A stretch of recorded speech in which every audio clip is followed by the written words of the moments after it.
Okay, that should work now. There we go. All right, we should be all set up. All right, so what's up, everyone? We're gonna be watching true crime right now. Maybe some body cam footage, but the first one we have is by Doctor Insanity. Shout out Doctor Insanity. He always makes great videos. Also, if you're watching on the YouTube video, I'm recording this. What's up? We actually are watching this live on YouTube and on Twitch. You should come check it out. But yeah, so we're watching Doctor Insanity, and this is gonna be hidden camera reveals wanted killer living inside family's attic. I don't know about y'all, but that's creepy. Hold on, let me close my door real quick. Hold on.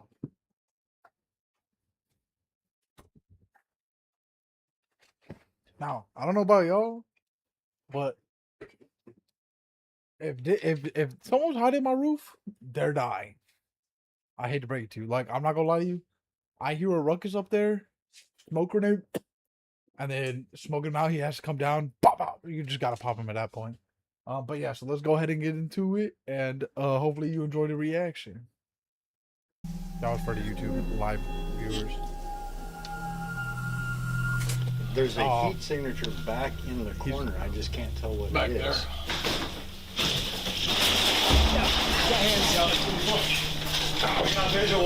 Did he fall through the roof? Oh, I hope he fell through the roof. Driver, show us your hands! in the car with you. Can you step back here for me? Michigan cops are in the middle of a statewide manhunt for a dangerous killer believed to be driving this exact car. Why you guys pulled the gun on me is... No, ma'am. What am I doing? There's an ongoing investigation involving that car. I'm gonna let you know what's going on. Taylor is dead. Taylor's he was there. dead? Yes. What on-scene officers are yet to realize is that this encounter will raise suspicions of a much wider attempt to conceal the truth, eventually leading to some of the strangest and most disturbing footage ever captured on body cam. There's bloody gloves down here.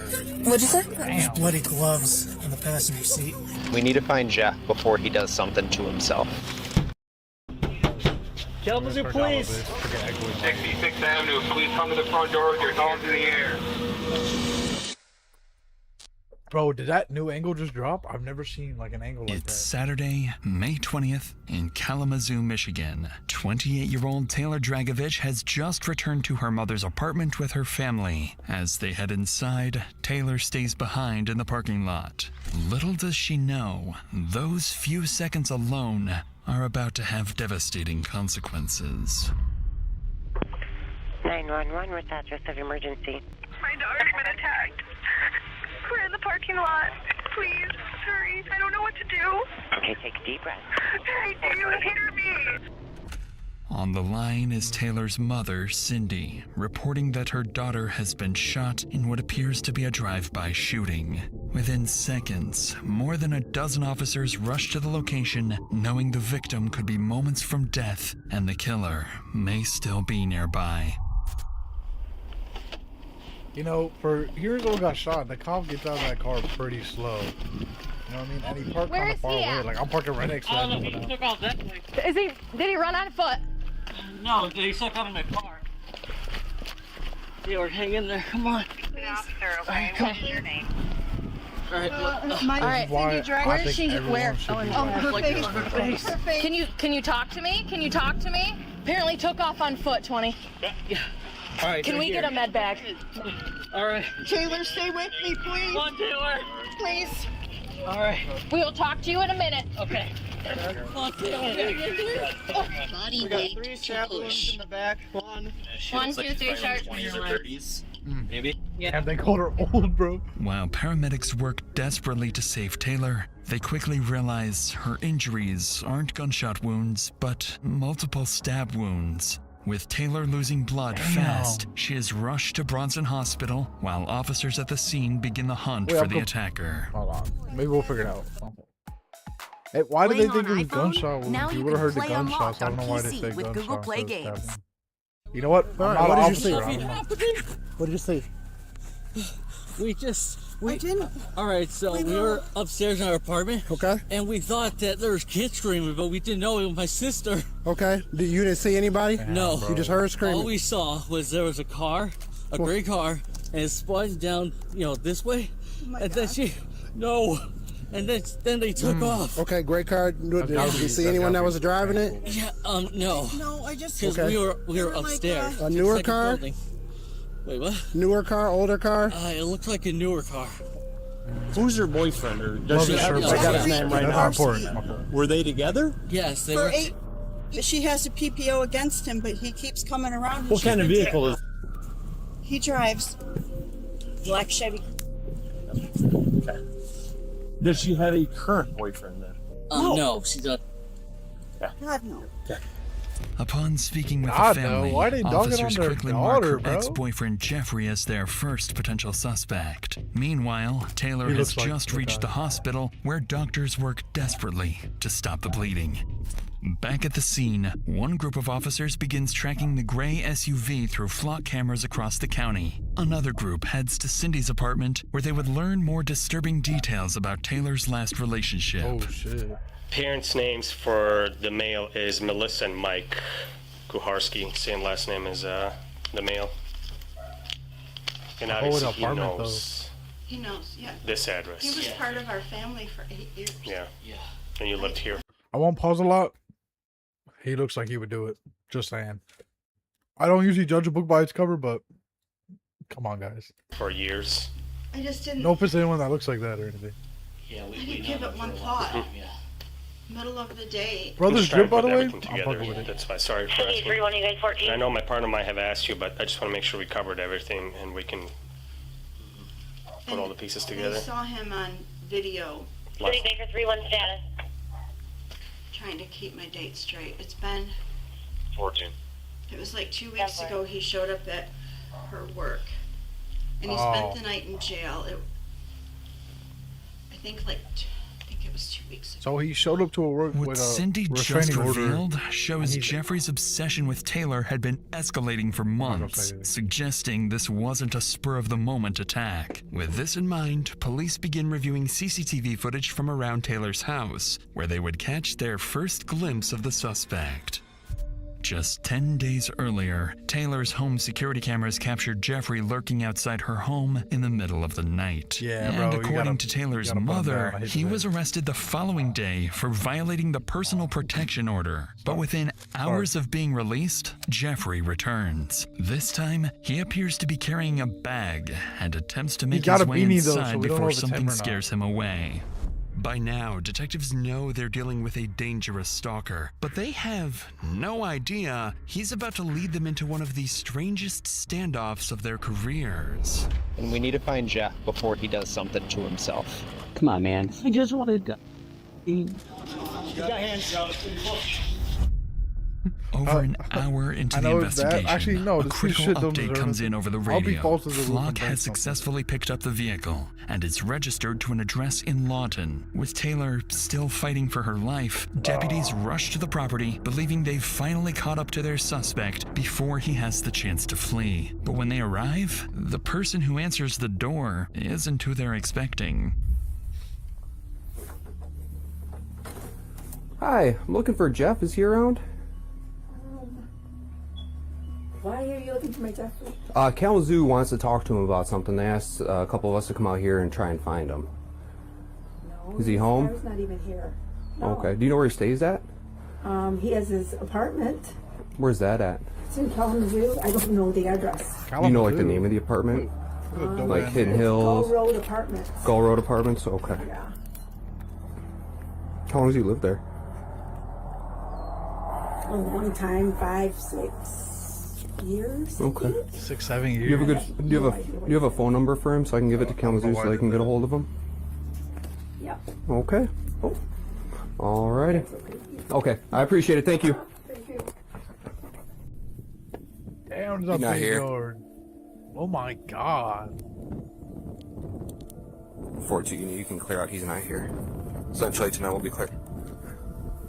See, if I'm a After cop this and I'm brief looking for interaction murder, with that's not Jeffrey's enough for mother, me. Like, I'm Melissa, searching that whole deputies house. are left chasing Jeffrey once more. Well, Police he's obtain an gonna hear immediate his search mom warrant take them. and race 28 miles to Bro. Jeffrey's apartment. What they don't realize is they've already overlooked something critical, and Melissa may not have been entirely honest. Oh, Now, at hire Jeffrey's me, bro. apartment, officers move in, guns drawn, prepared for a potentially dangerous confrontation. Kalamazoo police search warrant. Anyone inside apartment 3B. Come to the door now. Police search warrant. Call out if you're in here. Stick around. I'll work into there. Yo, give the landlord a gun and let him go in there. Police too. department, search warrant. Police department, search warrant. Call out now. Kitchen's good. Some good spices, not gonna lie. Get over there, Nick. Get over here. There. Police search warrant. How many bedrooms we got? I think it's just this one. Okay. Ooh, Oh. kinda rough. Man. His room smells bad. Yeah, he's probably whacking it off in that room. That's probably why it smells bad.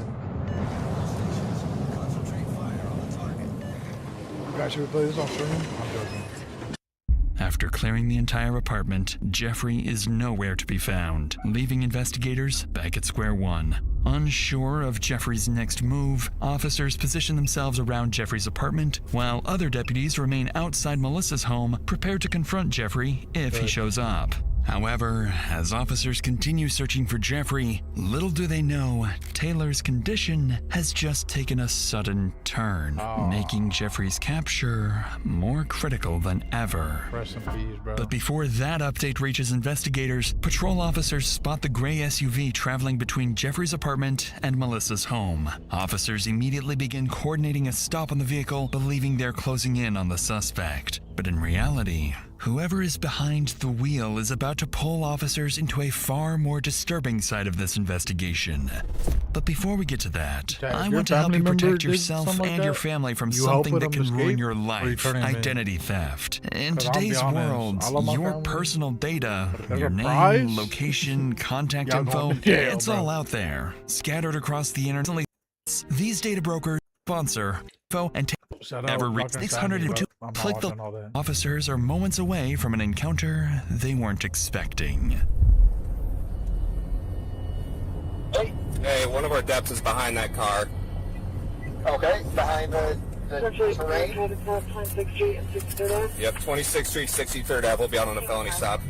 Follow that. They're northbound 26th Street, I can- 66th Ave. I can never be a cop because the whole time I would just try to pit maneuver every car. Even if it was like you ran a stop sign, I'm pit maneuvering. I don't know if that's reckless or not, but that's what I'm doing.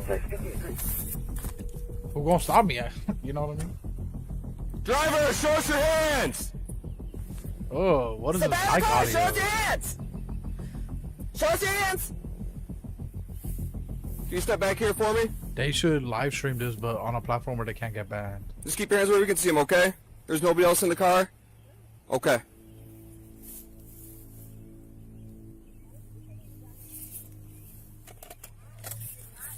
Central 89 vehicles clear. We're out with the mom. What the hell? There's gonna be some Hey, officers here to talk to you in just a second, okay? No, why you guys pulled the gun on me is bullshit. Oh, ma'am, you're gonna stay here, I didn't okay? do anything wrong. What am I doing wrong? You're being detained right now because there's an ongoing investigation involving that car. There's gonna be some officers here in a second to talk to you from Kalamazoo. For my car? To their complete Is surprise, Kalamazoo in Wisconsin or something? 'Cause officers I are low-key hear an once accent, again but I don't know where it's met from. by I'm not Jeffrey's good at that mother, Melissa. And with still no sign of Jeffrey, Kalamazoo. detectives begin to question Melissa's earlier statements. So they ask her a few more questions, looking for Not any movie. indication she may have been covering for Jeffrey. Oh, it's in Michigan. ma'am.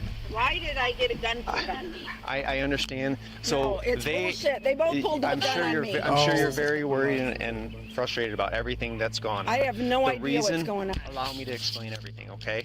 We need to talk to Jeff. What brings us out to Van Buren County is Jeff and Taylor got into it, and we got to talk to him right away. They got okay? into it. Yes. How did he go to see her or something? Yes. And that is the problem. the restraining order is a bunch of bullshit in the first place because he's never hit her, he's never touched her, he's never done anything to her. Oh yeah. we're Whatever so the case sure. is, And he was out there tonight, just kidding. I'll never and that's put my what head we've got to out. talk to him about. Do you know, is he back at your place? no, Do you know where he's at? no. Melissa, can I come talk to you over here real quick? You can talk to me. That's fine. Melissa, you are in a horrible spot right now because your son has put you in the middle of a big mess. But you haven't been completely honest with me since we started talking. No, I have been completely honest with you. I'm gonna be honest. If it was my kid that did something like this, I'm turning them in. Especially if there's a bounty on their head. Like, I'll hold them. Like, I'll harbor a fugitive for a little bit. Don't quote me on this, by the way. Don't clip this. But I'll harbor a fugitive for a little bit, and then when the bounty reaches like $1 million, I'll turn them in. Ain't no shame in my game, because bro. I know that vehicle was down over in I don't even Kalamazoo care a if little I bit. know if you know that vehicle was there in Kalamazoo. I went to work, I come home, and I go to sleep. If Jeff was in my car, well, Jeff was in my car. Okay, and you brought it back to your place, and you know that you've seen him within the last couple of days. Jeff is not. Jeff She has is like a not Midwest accent, at but my she house. looks like she's from Jersey. To detectives, I don't know if this that makes response sense. from Melissa sounds far from convincing, as she appears to second-guess herself while answering. As Melissa continues denying any knowledge of Jeffrey's whereabouts, detectives finally receive an update from the hospital about Taylor's condition, and they're about to break the news to Melissa. Melissa, step over here and talk to me, okay? I'm gonna let you know what's going on. Uh-oh, here we go. You can't tell my car. I gotta go to work. You'll find out car. if you let me talk to you. Let's go back over here so you can... No, I need to get my work stuff out of there for my car. I need to get my purse. Melissa, What? do you think we're out here for a PPO violation? I don't know what you are out here. I honestly don't. I really swear to God, I don't have any idea. I don't. I'm telling you the honest truth. All right. Taylor is dead. All right? And we need to find Jeff before he does something to himself. Taylor's he was there. dead? Yes. We're not out here for some little thing. You're lying. I'm not lying. Oh my gosh, are you serious? Taylor's dead? Think about everything that's happened in the last hour. Think about everything that's happened in the last hour. All right? We don't operate this way for a domestic assault or violation. Dead? Yes. You're lying to me. I don't believe you. At this point, we know that Jeff is involved. Not a single tear, by the way. She already knew that. And he Or was she at didn't know your she was house dead, because he took this vehicle out there. When was the last time you saw Jeff? I saw Jeff a couple days ago. Jeff is putting you into the point where you could be an accessory after the fact of murder. Do you understand that? I don't know anything. I don't know anything. Oh my gosh, I can't believe Taylor's dead. I have to go to work and I need all my work things. I don't know how I'm going to go to work without Why my are you car. worried about going to work?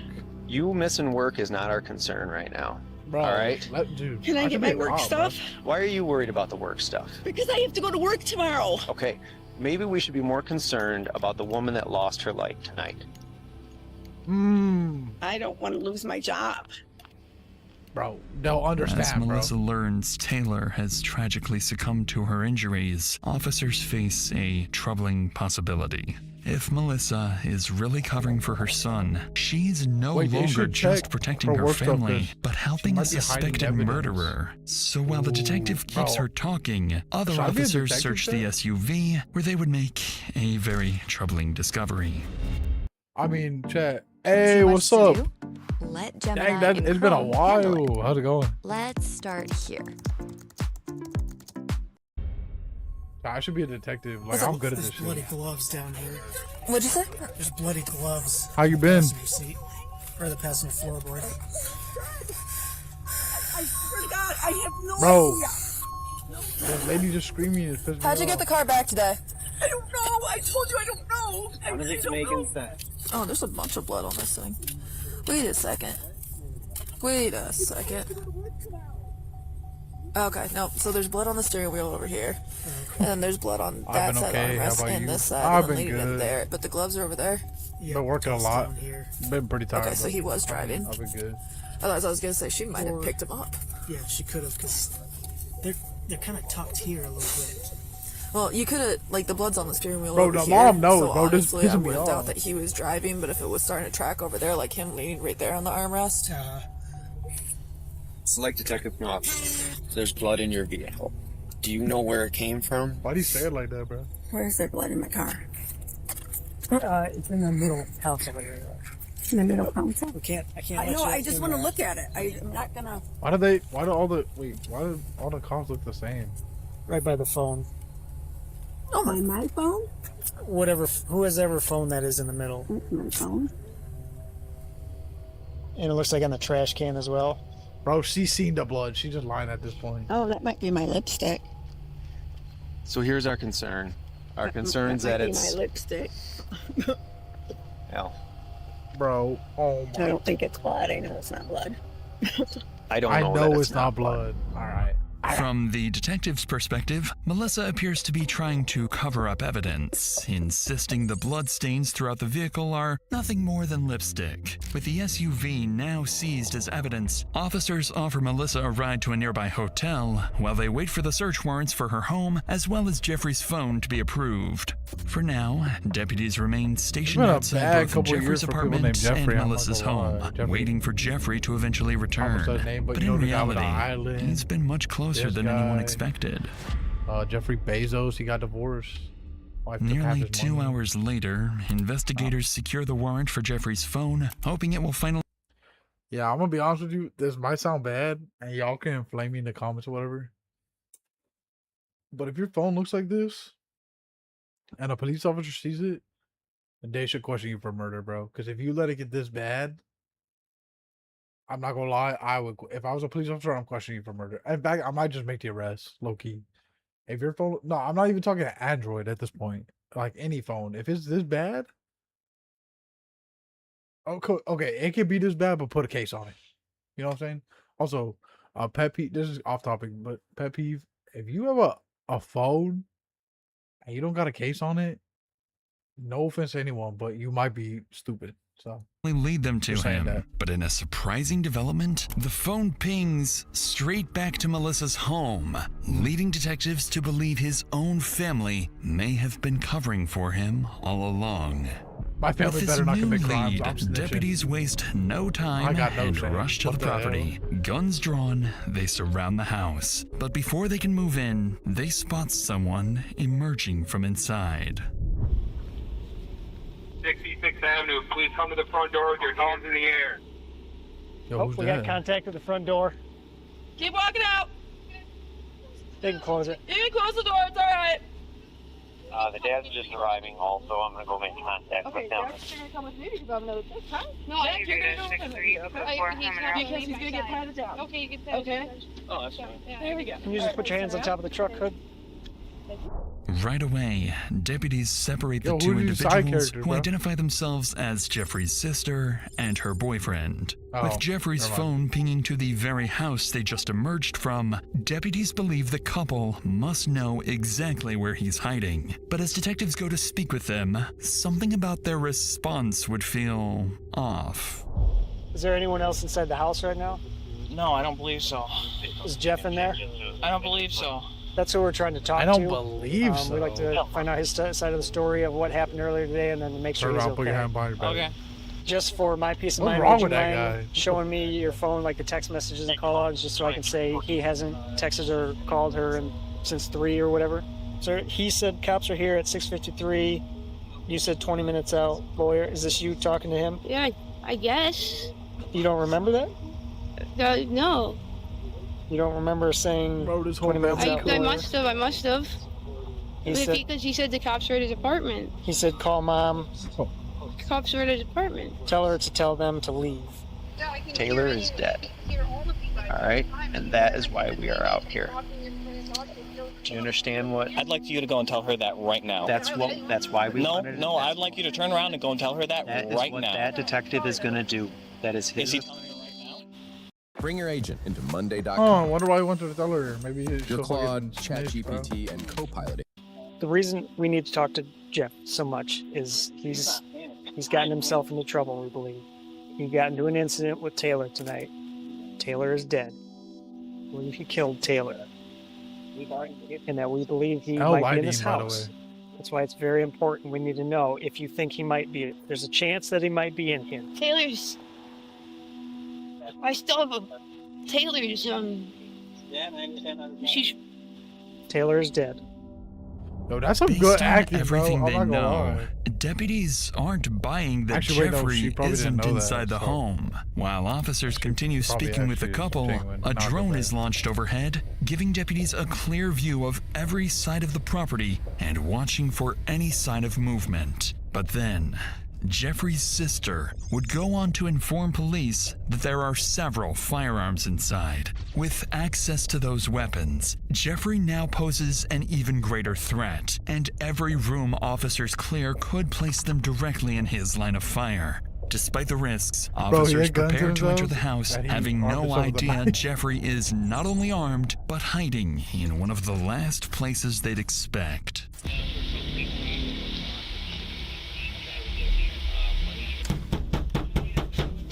Kalamazoo Police! Anyone inside, come to the front door. Yeah, that'll work. Kalamazoo Police! There's a couple cats running around right there. Jeff, if you're inside and you can hear me, come to the front door. You think any murderers actually done that? Like when they say come to... Sorry, I'm talking too much. Kalamazoo Police, search warrant. I got the hall downstairs. I'm with you. They got that Roku TV. Hell yeah. Slow and steady. Hell yeah. Kalamazoo Police, search warrant. I'm watching on the Oh, they got an arcade machine. Yo, this crib looking nice. Alright, looks like this is gonna connect to the kitchen around to the right. I'm waiting for the garage. Kalamazoo Police, search warrant. I don't know why. I Anyone thought someone inside, was call out now. Come on, Jeff, call out, buddy. Back there. Is that insulation? Is there a scuttle? Look up. No? Is it scuttle? Yeah. Do you see this? The insulation right Yeah, I saw that. As they clear the house, deputies notice disturbed insulation scattered across the floor. They also spot a ladder leading up to the attic, a strong indication Is it called a Jeffrey may be scuttle? hiding Did I just learn above something them. new today? However, officers realize sending anyone up there could lead them straight into an ambush. So instead, deputies come up with an interesting plan that would catch Bro. This dumbass snuck away into his attic and he even closed the damn door. Jeffrey completely off guard. Hey Jeff, obviously, you know, in talking to Dad outside, he said he built the house. I told him about what's going on with the scuttle hole here. He's telling me about what he did with the house, all the work he's put into it. And when I brought up the fact that there was Spoke too soon, my fault. a ladder up there, he's like, well, that doesn't make any sense. I know for a fact they didn't put any ladder up there. I'm back, baby. Thank you, sir. Can I just have you come down to the hole and we can get your side of the story about what played out today? You're gonna need more height on it, man. We're gonna get a little bit more height. There's a heat signature back in the corner. I just can't tell what Back it there. is. There's a step stool in the garage right there too. Can you angle that light up a little bit more? So that light can shine further straight? Yeah, but I think that's just insulation. Can you zoom in at all on this? Can you turn left a little bit, Jason? Yeah, there he is. Yeah, he's up there. Hey Jeff, listen, the light's shining at you right now. Brother, Oh, come dude, on, that's let's gonna just work, come bro. on Go to down, the other please, side. okay? There it is. Thank you, brother. I appreciate you, brother. I'm here. I'm These here to cops are talk better to than me, you. bro. Just Like, come on straight up. down, okay? You killed someone, walk underneath the roof. Come on over to the hole. I'm not gonna lie. Like, I'm sorry if you don't like that. I've got me and my detective friend here. Keep it on, keep it where it was, buddy, so I can see him. Hang You right kill over someone, there, you Jason. deserve the worst. I'm just gonna be honest. Keep going, Like, Jason. he Right there. cold-blooded Stop. murdered his ex. Jeff. Guys, shh. Hey, Jeff. Can you hear me? Listen, brother, I'm looking at you right now. Just come on out. Everything's okay.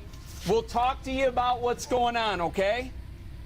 But It's we've got Mom and snowy. Dad out here. We really want to make sure you're okay. He's got a knife. Sorry, I don't know why. I don't know why I said that. We're in a situation. Stop spending Bro, real what are money these on ads, in-game dude? cosmetics. How? Using Buff. With the Buff. Yeah, no one cares. After a day of searching, deputies finally spot Jeffrey hiding in the attic, armed with a kitchen knife. Why But is even he after scared? getting Like, a what the fuck drone did up he think was there, gonna they happen? still can't convince him to surrender. Damn. And what makes the situation even Bro, they just letting anyone be police officers. Bro. more difficult is that Jeffrey Good has a God. history of harm. No offense to that, So man. He brought me time my is ass, no longer on their side. Realizing this, deputies are about to use every tactic available to bring this standoff to an end, Oh, he's, even if it means himself putting harm. their own lives at risk. Jeff? Oh, well. Hey, buddy. What's ever in your Self-harm hand, is I an want you important to thing. You drop should get it, okay? help if you have it, but this guy's, he's a lame Jeff? ass, so I don't care. Put it all down. Show me your hands. Point your hands towards the camera for me, okay? You see that, chat? That's why you should not vape. It could cause you to stab people. Right, bro? He's in the middle of a police standoff. He puts his weapon away and he starts to hit the vape. I've seen it all, What's man. that? Oh, vape? Okay. Vape's okay, man. That's cool. Bro, Come on asbestos over to the hole, everywhere. okay? And he's vaping. They're not going to. They're not going. Jeff, drop the knife. Jeff, put the knife down. Listen to me. Listen to me. Put your gun up. Drop the knife. Put the knife down, okay? Put the knife down. Oh, you hit the vape. Hey, sir. He's got the knife. He's got the knife pointed. Genuine towards question. him right Do now. the police department pay for this shit? Like to get that fixed? You still have life on the fire. Got the knife up by his neck. Hang on, he's got the knife by his neck. He's moving away. You got hands. Jeff, we got a hole, so come on down in that hole right there if you can. We're good. We're good. One shooter. Okay. All right. Yo, this is a brave ass cop, bro. Okay, you see me, bud? Okay, look Sorry. at me. Let go of the stress. Let go of the knife. Sorry. Come on, man. I just wanted. You're already there. I can't. Because you don't want to. You already said you don't want to. I'd rather. You're just.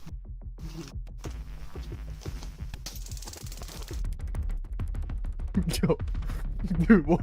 Wait, hold on. He did that shit casual.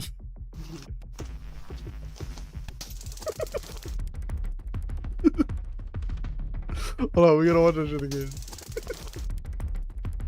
Bro, he did that shit so casual. You did it. You did it. We're here.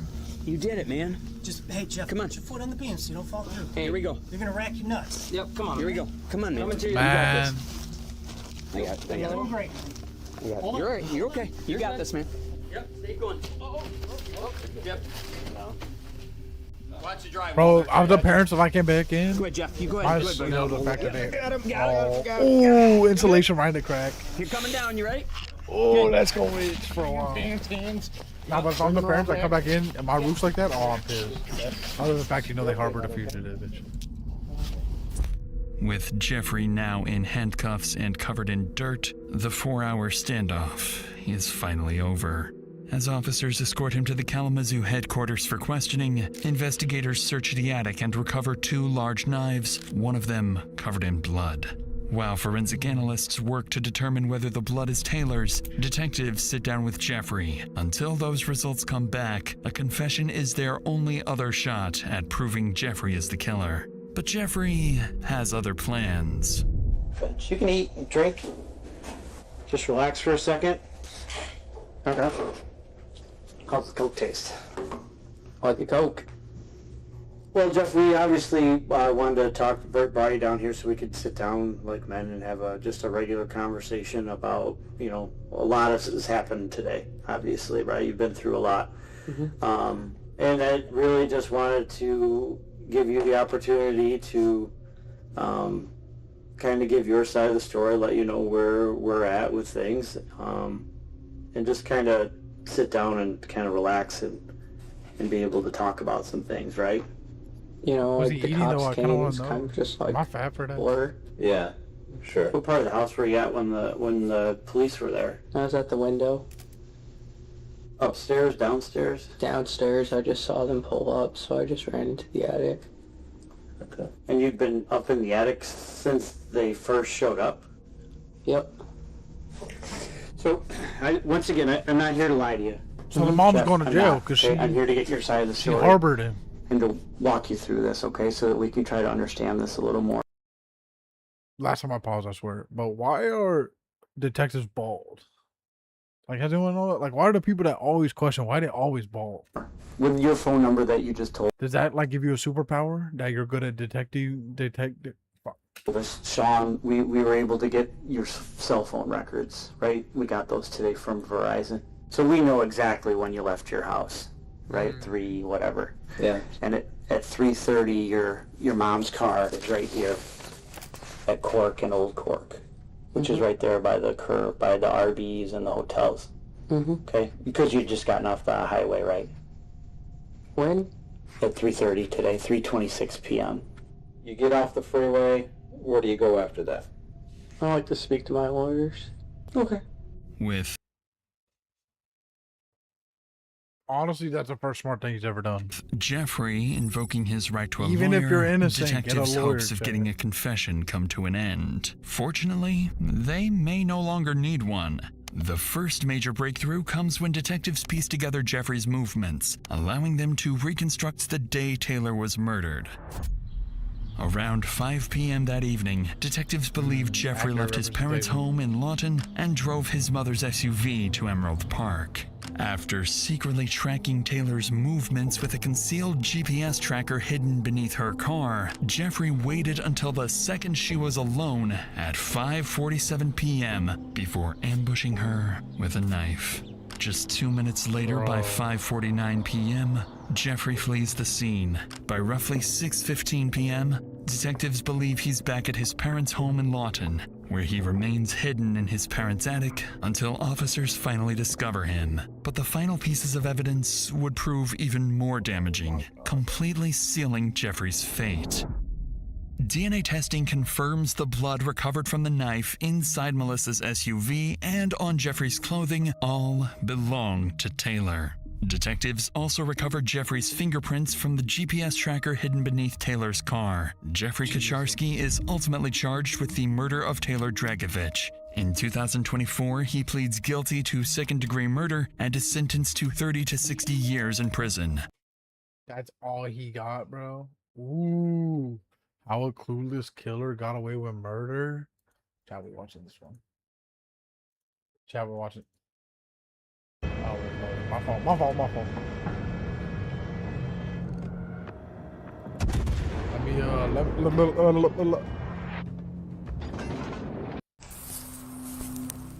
I need you to get fire, CID. Looks like a body that's burning.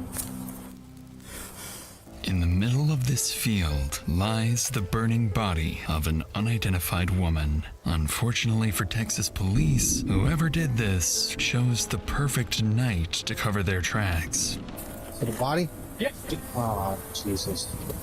What is this hole right here in the skull? Ironically, perfect storm of destruction of evidence.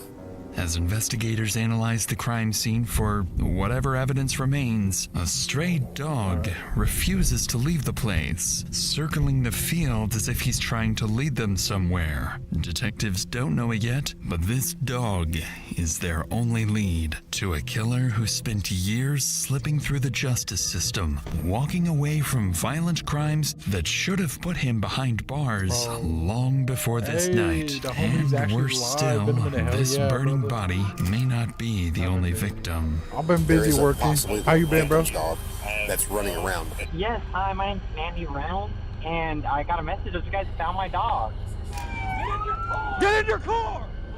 Yeah! You make any movement? Into Walmart? Doing the same working? Hell yeah, bro. Get the bag. But I was like, you know what?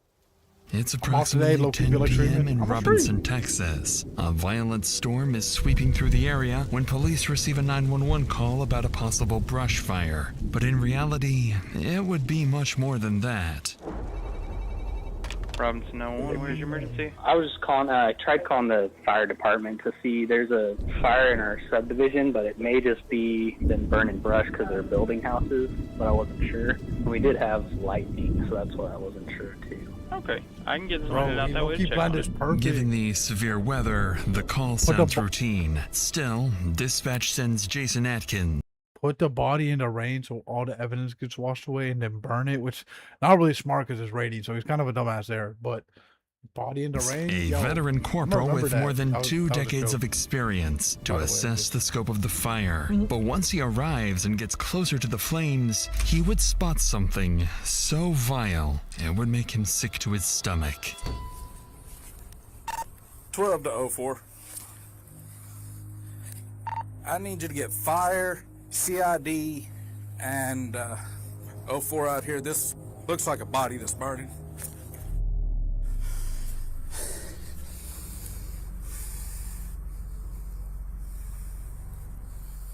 Oh, I thought it was raining. My fault. I think it is. Should I use my fire extinguisher to put it out, or just leave it as it is to preserve any evidence? You can try to put it out, put it out. That's a great question, Maybe though. get it I put would have. out, but I'll try. Wow, that was actually a great question. I would have just got the fire extinguisher. That was really good.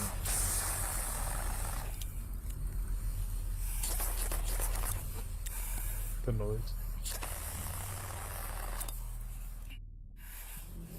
After Officer Atkins finishes putting down the fire, the sergeant arrives on scene. As he steps out of his vehicle, little do the officers know that just feet away from them sits an unexpected witness, one who saw everything that happened. The worst part is that's a cute ass dog. So the body? Yeah. Oh, Jesus. Why do you say that so I got casually? fire out. Okay, that's fine. Just, I got this up. I saw. Be careful. I haven't walked up super close. I just walked up close enough to spray it out because obvious death. I wasn't going to get all up on it. Possibly female. Looks like a bra strap. I got to about right here. Okay, that's where fine. I hosed it That's fine. with the fire extinguisher. That's fine. Rain's starting to come again. If y'all have any pop-up canopies or something where we can get something put up over the crime scene Bro, to try to these preserve cops the crime are scene, on please. it, bro. They're lucky killing it. worse for the scene, or burning it worse for the scene? Letting it burn, because if it continues to burn, you could potentially lose any additional evidence that's there. Right. Versus if you put it out with a dry chem. Now, if they would have hit it with a hose, it would have washed everything into the mud. With a dry chem fire extinguisher like that, we can separate the dry chem from whatever other evidence might still be there. I got a potentially female, yeah, it might be hers, potentially female body burned all the way down to the bone, 700 block of Heston. Bro, random dog near a death site, you always follow Go ahead and that. notify and call out animal control. We have a loose dog that's around the scene, potentially, possibly might be the victims. We need to capture this animal. Although Atkins and the sergeant Sure he has a realize name? the dog may belong to the victim, even they don't yet understand just how instrumental this witness is about to become. By now, several more police officers, firefighters, and Detective Ryan Collins have made their way to the scene. And with rain and thunder refusing to stop, they know the scene must be preserved at all costs. But as they prepare to return to the body, they would come across certain details that would make them question whether whoever did this got incredibly lucky or whether this wasn't their first time. All right, so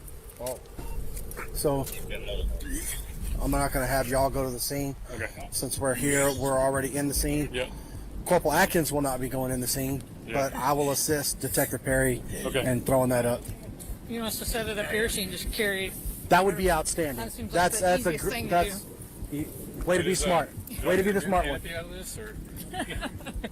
Come on, think tall thoughts. Yeah. Hey, we good, brother? You know me. I told you. That's why he's asking if you're okay. Oh, I'm good. Here. 1, 2. I'm intrigued. Hey, How what's would up? you testify in court on the amount of rain that came in between the time? It was a short torrential storm with dime-sized hail. Okay. That lasted about 15 minutes. And Sergeant Hughes was here also? Yes. Okay, so that'll be on y'all's body cams as far as time and all. Okay. Yes. Todos estamos hablando de esto. Los precios están fuera de control, pero los It would drizzle, pour, It's stop, going good, bro. How you drizzle, doing, bro? hail, stop, poured, then drizzled, then stopped. To top it off, the fire was involved. Ironically, perfect storm of the perfect storm of destruction of evidence.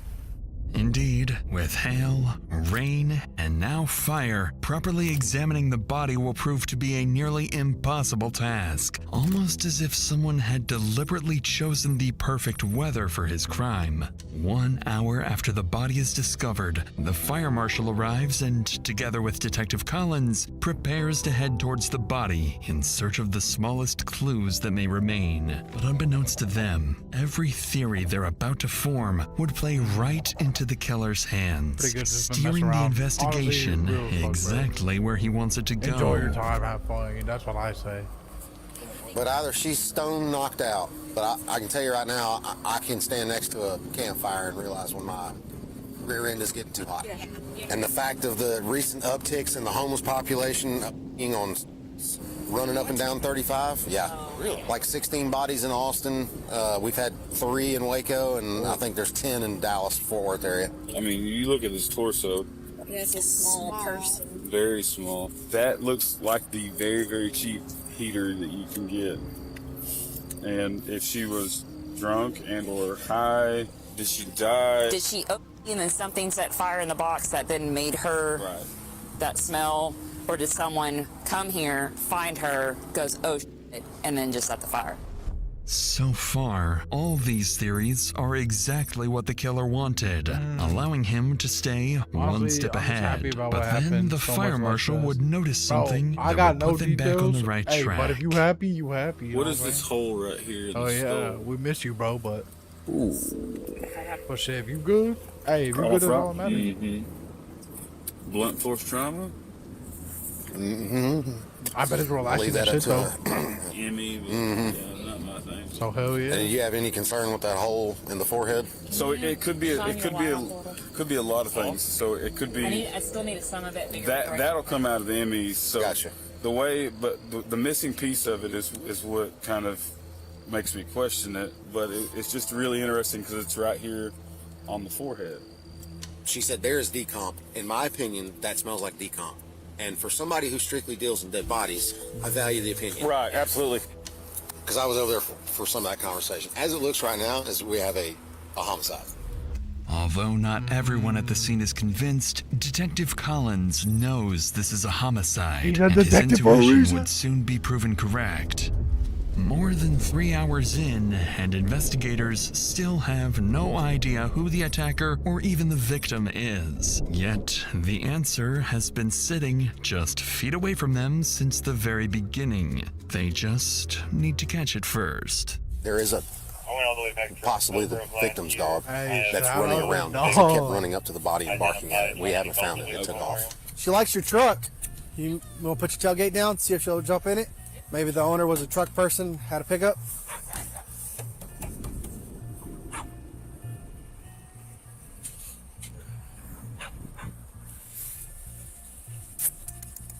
Hi, come here. Bro, Well, come they- here, chicken. None of these know Well, how come to here, do a chicken. dog. You big chicken. We can have a T-bone steak in our hands right now. It wouldn't do it good.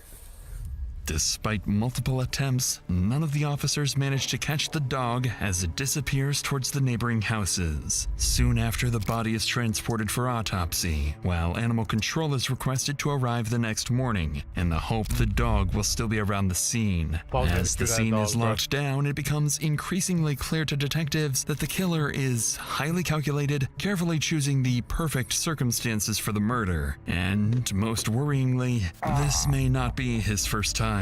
But despite this planning, the killer has left something behind, something that will come back to bite him and expose his carefully constructed escape plan.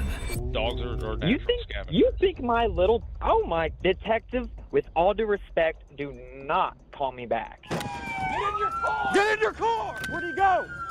Apparently, tardiness So if you make any and movement, you will be not after killed. schedule's done. Oh. Really? The next That don't seem morning, like that officers bad, but- return to the field in search of a breakthrough. One team is sent back to the crime scene What do to I look know? for any Yeah. clues that may have been missed, while Shit, but as long as you're another good, bro, goes that's all from that business matters, to so. business, checking whether anyone may have captured the victim, the killer, or even the dog on camera. And despite the killer being seemingly prepared for everything, officers are about to discover there are a few things he overlooked. How are you this morning? Good, how are you? I'm doing good. My name is Investigator Collins. I'm with Robinson PD. No, what it is, we found a dead body that had been burnt, and so. Around here? Mm-hmm. Oh. Rangers are going to be here tomorrow at night, so hopefully nobody comes out here with our flags. All right. And I don't guess we've heard anything from autopsy. Put someone to sit on the crime scene, bro. At 2 o'clock, they weren't even there. Oh, really? Yeah. We're literally. When I leave here, I'm going to Pilot, going to McDonald's, going to Rush. I'm going to every business to see if they have. Oh, any yeah. finished. So, Yeah, of course. I mean, we're literally just kind of treading at this point. So you burnt the dog too? No. I think some of these ring cameras are going to be our freaking saving grace. I hope so, man. At least getting a vehicle coming in I and. cannot believe that dog belongs to. What are the chances? It just hangs around. What time is that at? That caught me, so it says, what, 2033? So that's 8:30? And he's kind of, that's one thing Yeah. I got that looked weird. Yeah, but After anyway, don't visiting want my girls nearly on the a dip. I'll dozen probably be back businesses, later. Also, one this is officer my favorite finally episodes, stumbles just 'cause across they're something fucking stupid. potentially Alright, man, bro. very Enjoy useful. your time. A I'll talk to black you- Honda talk to you leaving later. the area around the time the fire started. The problem, however, is that the footage is too blurry to make out the license plate, meaning detectives still need something else. Later that afternoon, the police department receives a major update. The dog has finally been captured, but the biggest breakthrough comes when Animal Control scans the dog's microchip, identifying him as Titan and his owner as 26-year-old Mandy Rose Reynolds. Listed alongside Titan's Titan's a contact good-ass information is name. Mandy's address, located over 100 miles from where her body was found. And when they look Mandy up, her appearance matches the little information officers already know from the scene, that the victim is a young woman of small stature. With this, officers dead? decide their next step is to conduct a welfare check. So they head to her apartment in San Marcos. But when officers arrive, the person who opens the door isn't who they expect. But before we get to that, lately I've been paying way more attention to where my Love you, money Dr. actually Shiny. wait, We're not watching all this. groceries are free 8% to put out about 3 tosses thinking to chime to our Damn, bro. apartment where officers are fine. With that said, let's return to Mandy's apartment, where officers are about to be greeted by someone they weren't expecting. Police Department. Oh, hello. Hello. I'm Detective Finn of the San Marcos Police Department. Hi. The fuck? I thought you did.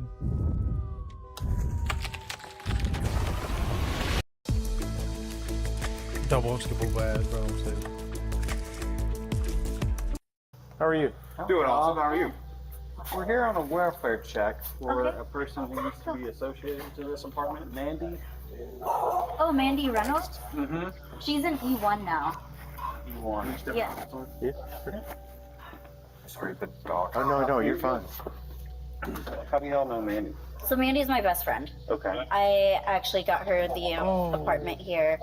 No, the address is 1000 LBJ. It's like a 5-minute walk from LeBron here. James. It's the ones that are a little Yeah. further down on there. And it's E1 you said? Mhm. Have you talked to her in the last 2 or 3 days?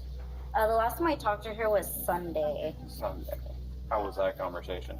It was good. I know she was talking about possibly going to California the next day, but then that fell through. Does she have a boyfriend or anything? No. She has an ex-boyfriend. Ex-boyfriend. Couple. But no, her cousin lives with her. Who's her cousin? I don't know his name. Does she still have her dog? Yeah. Normally Mandy's in constant contact. Yeah. Yeah, we haven't had that for a few days. And I remember, thinking like, I haven't heard you mention like hanging out with Mandy or like doing anything together in the last few days. Which to me, it was something like her, but I just met her like, a month ago for the first time. I was related to like just the like the quiet. Yeah, it's just been nothing but drama since she moved down here. We're gonna go over to E1. Okay. Here I am the manager of this property. Oh, really? So I can let you inside the apartment if we need This is to. kind of weird. Like their Knowing the reaction. victim has not yet been officially identified as Mandy, officers choose their words very carefully. According to the couple, Mandy's life was always full of drama, much of it, as Diana goes on to explain, revolving around the men she surrounded herself with. And as Diana leads officers to Mandy's apartment, they're about to learn exactly who those men are. Appreciate you coming out and helping us. No problem. She lives with one roommate, Yes. and it's a cousin? Yes. What is her cousin's name? He started with a J A guy or a girl? guy. Is he younger than her? Yes. Is it Jared? Jared is her ex-fiance. Is there a lot of drama with them? Just between like, he is doing like a small business thing with her grandfather, and I know that went south. Her and Jacob always fight on and off. She has pipes, changed that's her for number because she didn't want Jacob to have it in there. She said she was scared. Recently, Mandy was just making a lot of enemies, How so? like dissing her ex in Kansas. Damn. Thanks to Diana, officers have just uncovered 3 potential suspects. Jared, Mandy's former fiancé, with whom she shared 2 dogs, including Titan. Jacob, an ex-boyfriend she had been trying to avoid after they split on bad terms. And finally, her cousin, who had been living with her for the past month. I'll be honest. Police know they'll need to look into All their faces are blurred, so it's none of them. each of them more closely, unaware that one of these suspects is already tied to another alleged homicide. Shit. But when officers finally reach her apartment, Damn it. they still have no like that. idea who or what is waiting for them on the other side of the door. Sorry, I'm asking you a million questions and forgetting a lot of stuff, but her cousin that she lives with, what was his name? I don't know. Okay. I I don't want to spook him if you think he'll answer. Or I don't think she's home. Yeah, no shit, she's dead, bro. Unless if she packed everything up. Is it like usual for her to do stuff like this, or does this seem bizarre? I know she was unhappy the past couple of weeks, Hey, and she kept. is like, it talking weird about that she moving. doesn't seem But like then too on Sunday, concerned? She was unloading everything. Your best friend, she's not like freaking out. That's fine. is this just a 1-bedroom or 2-bedroom? Just a 1-bedroom. With her cousin? Oh, Sweet Home Alabama, bro. Broken glass in here. On Sunday, leaving here? Nope. Because she was staying last time I talked to her. There's a broken glass in that tub, it looks like. It's just strange. Her dog is somewhere different. I mean, I guess we could have asked you if she would have answered your phone call if you had called. I tried calling her and it went straight to voicemail. The last time she did this was when she Bro. was moving here. Her friend's reaction is kind of pissing me off because, like, if the cops show up to your house, they're asking about your friend. Either one, you know, they did something bad, or 2, they're dead. Not once did she ask if she was dead. Like, she didn't ask if she did anything. She was just kind of like, hey, yeah, there's been a lot of drama. That's weird, bro. Just I'm really looking at her, bro. Concerned. It's like getting stranger and stranger, and obviously if she would have answered, Definitely yeah, has a you might have part in taken it. it. Or she knows something, but she But can't it's say just it. like, now she's moved out of here. Strangely, officers discover Mandy's apartment has been completely stripped out. Yet there are no signs of a struggle, no blood, and no evidence that a crime had taken place. Still, to both Diana and the deputies, something doesn't add up. Shortly after midnight, officers leave the apartment and head back to the station to review everything they've learned. But before long, they receive a call from the medical examiner confirming what they had feared. Through dental records, the body is definitively identified as Mandy Reynolds. Damn, She rest in suffered a single gunshot wound to the head, inflicted sometime before her body was set on fire. With one of the investigation's 2 biggest questions answered, detectives finally begin gaining some momentum. The following morning, as investigators begin pursuing leads that could identify Mandy's killer, one of those leads, unexpectedly, comes to them. Holy shit, This video is amazing. Okay. Everyone's doing AI now. We gotta start too. It's gotta be. Robinson Police. Yes, hi, my name's Mandy Reynolds, and I got a message that you guys found my dog. No offense to anyone, but that might be the worst impression of a woman I've ever heard in my entire life. Not saying I could do any better. I'm just saying, first off, the dumbass knows we got the dental record. Secondly, bro, you don't sound like a Mandy Reynolds. No offense to anyone. I know it's 2026. Anything can happen. But this motherfucker is not Mandy Reynolds, though. Oh, perfect. Let me put you on just a brief hold here. Give me one moment, and I'll get you with the person that can help you. Awesome, thank you. On the line is Mandy Reynolds, but as dispatch transfers the call to Detective Perry, it wouldn't take long for something to feel very off. This is Detective Perry. Hi, I just got a message saying you guys found my dog. We believe so. So, what is your dog? He's a poodle retriever mix. Where does the dog belong? Well, I was on my way to Wichita, Kansas, and I live in San Marcos, and Titan is his name. He just ran off. This guy's not What even was your name? I apologize. My name is Mandy. Do you want me to come get him, or I don't understand. Is he at the pound? So we just put him at the pound, but we put a hold on him because we were trying to figure out who he belonged to. How long ago was this that he's been out? Oh, heck, it's been, I don't know, this would have been around 1 in the morning. Detective, I hate to cut you off, but, you know, I'm actually at work. I'm sorry you guys had to deal with that, but y'all just come, I'll come get him. What is it? I mean, 100 miles? Bro! So about 1 o'clock last night. Oh, and bro, he fucking called him, and he's like, go, let you go, I'm at work. Jesus Christ, yes. What? I mean, what is the interrogation about? No, I'm just trying to make sure I understand why. You know what? That dog, that's my dog you guys have. Let's get that straight, Detective. Okay, and that's fine. I understand that. You know what? I'll just come to the pound. Goodbye. After hanging up, Perry is certain someone is attempting to impersonate the deceased victim. Believing he may have just been speaking with the killer, Perry immediately calls the number back, while investigators race to trace the phone's location. Let's go. This is Mandy. Mandy? Yeah. Hey, this is Detective Perry. I think we got off on the wrong foot. So the reason I'm asking some questions, I'm just going to be upfront with you. We found your dog in a field.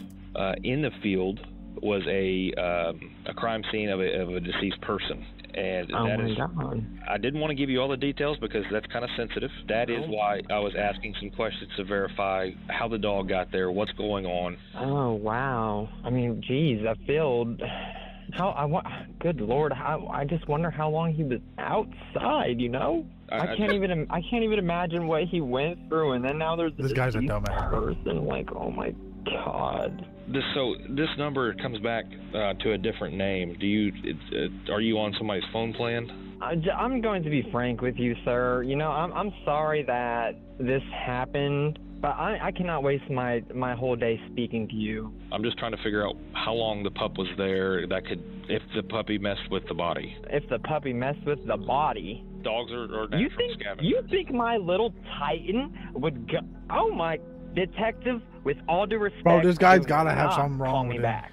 Like some mental illness. Although the caller hangs up once again, investigators only finally get exactly what they needed. The phone is successfully traced, and the signal is pinged to the west side of Wichita, Kansas. With Mandy confirmed dead, a mysterious caller impersonating her, and her Honda Accord still unaccounted for, detectives issue a BOLO for the vehicle. Before long, flock cameras pick up Mandy's Honda traveling along Maze Road in Wichita. Convinced one of their 3 suspects is behind the wheel, officers move in to conduct a traffic stop. But instead of pulling over, the driver would do the exact opposite. On the sidewalk. Hey, he's taking off. Give this guy the opportunity to get out of your way. Yeah, go around. Try to gain as much as you can. Is that him up there weaving through traffic still? He's approaching Tyler. Okay. Go. Oh, I love speed. He's running left. Get a perimeter. Go. He's running west? I love high speed chases. He's running the good ones. Oh shit. Yo, get his Take ass, us to get the his ass. backside. They've got 3 up here. Sure, come open. I'll put you 21st Tyler right now. Take us to the back. Watch that fucking asshole on the bike. Do we have suspect description? Yo, why did he catch us straight, bro? White shirt. Poor guy's on a Lock the bike. Dylans down. Oh, poor granny, bro. Oh, at least he was nice and didn't hit her. Someone go around back. Someone go around back. After the suspect hides inside the store, officers outside quickly begin surrounding the building. With dozens of innocent people potentially in his line of fire, they draw their weapons and prepare to move in. Damn! Yeah, he might not make it out of this, bro. Get in your car! I get like it's an urgent thing, but they could say please. You know what I'm saying? Like you could just say please get in. Come out! Hey, my man, get your family out of here. You're fine. Angle of doom and despair. Oh my god. Hey! Come here! Come here! Where'd he go? You didn't see him? Didn't see him. Yeah. Oh, that guy was swagged out. Where'd he go? They say they towards the back, but I just didn't get here. Oh, maybe he's over there. I hear something yelling. Oh shit. I have flash. Watch crossbar. Watch. Come on! Yeah! Yeah! Schultz, you make any movement, you will be killed. I got hands. Crawl out. He's Crawl in the- out towards the he's sound in of the- my he's in the voice. pickle Somebody jar. get less lethal. Somebody's got to back off one direction. Yeah, less lethal. Hell no, bro. Go ahead. Hold on. Crawl out towards us. You're gonna have to move with me. Ready? Yep.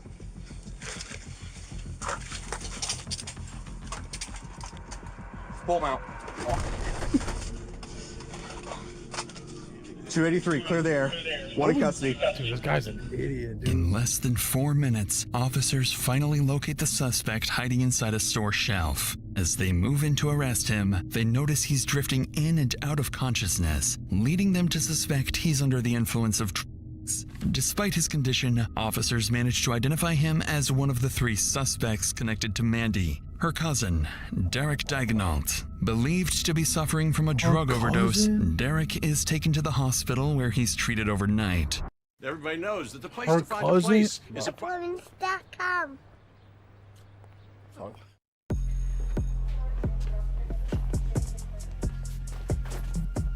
man.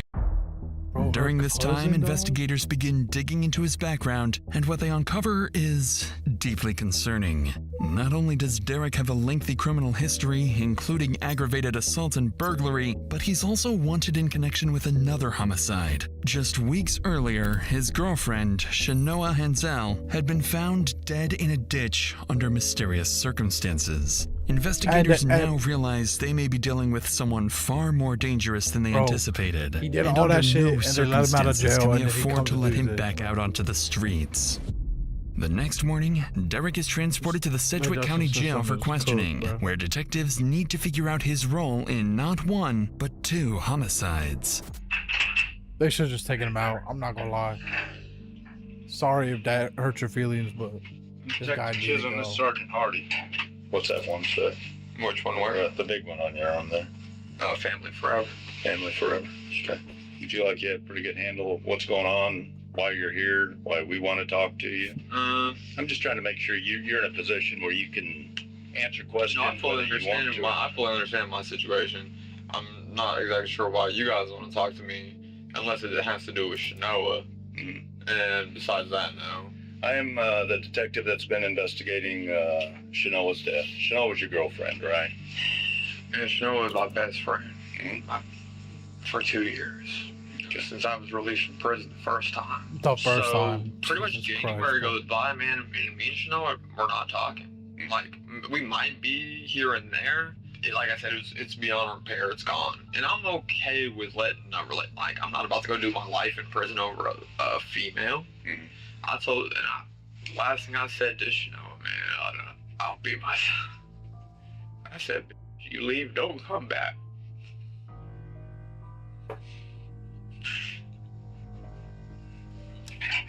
Could it have been an accident? Sure, an accident. But I don't know. I don't Yeah, see not it, gonna lie, she but didn't kill did himself I do over it? you, bro. As expected, No one asked if he Derek did it. calmly denies any involvement in his ex-girlfriend's death. From the beginning, detectives believed the evidence tying him to her murder was weak at best. But the same cannot be said about Mandy. And as questioning continues, the conversation is about to take an inexplicable turn. Where'd you get the car? I'm gonna tell you something, man. I'm gonna leave it at this. Like, the cartel in Texas is very real. When Bro, he's the gonna die person now, I bro. You went mentioned down the to Texas with people. was knee deep in debt with the cartel. Them? But how's that have to do with the car you ran from us in last night?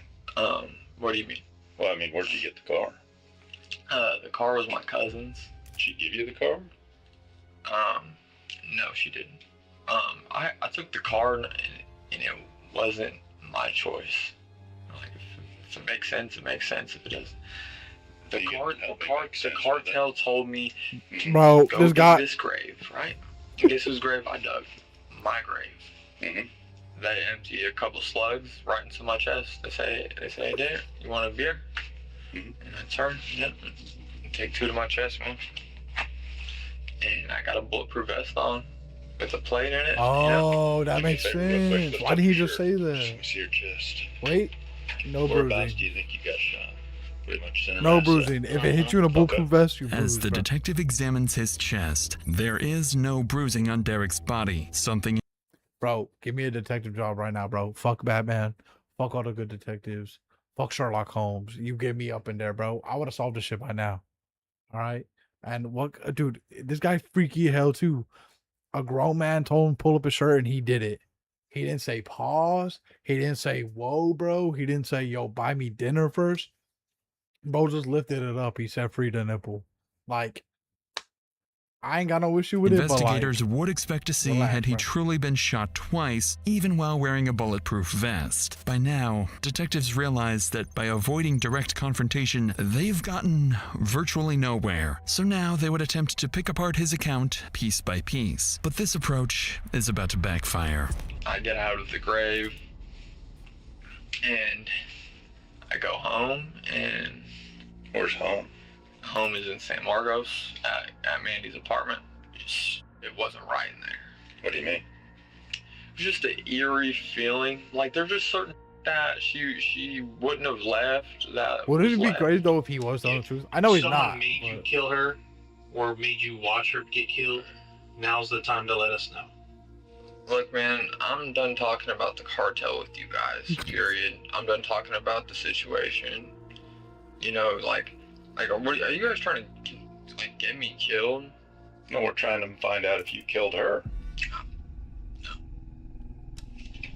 Do you still want to talk to your mom? Well, we talked to her a little earlier, and she said she'd be willing to talk to you. It's just it's up to you. Then. Yeah, can I call her? They're asking where Mandy is.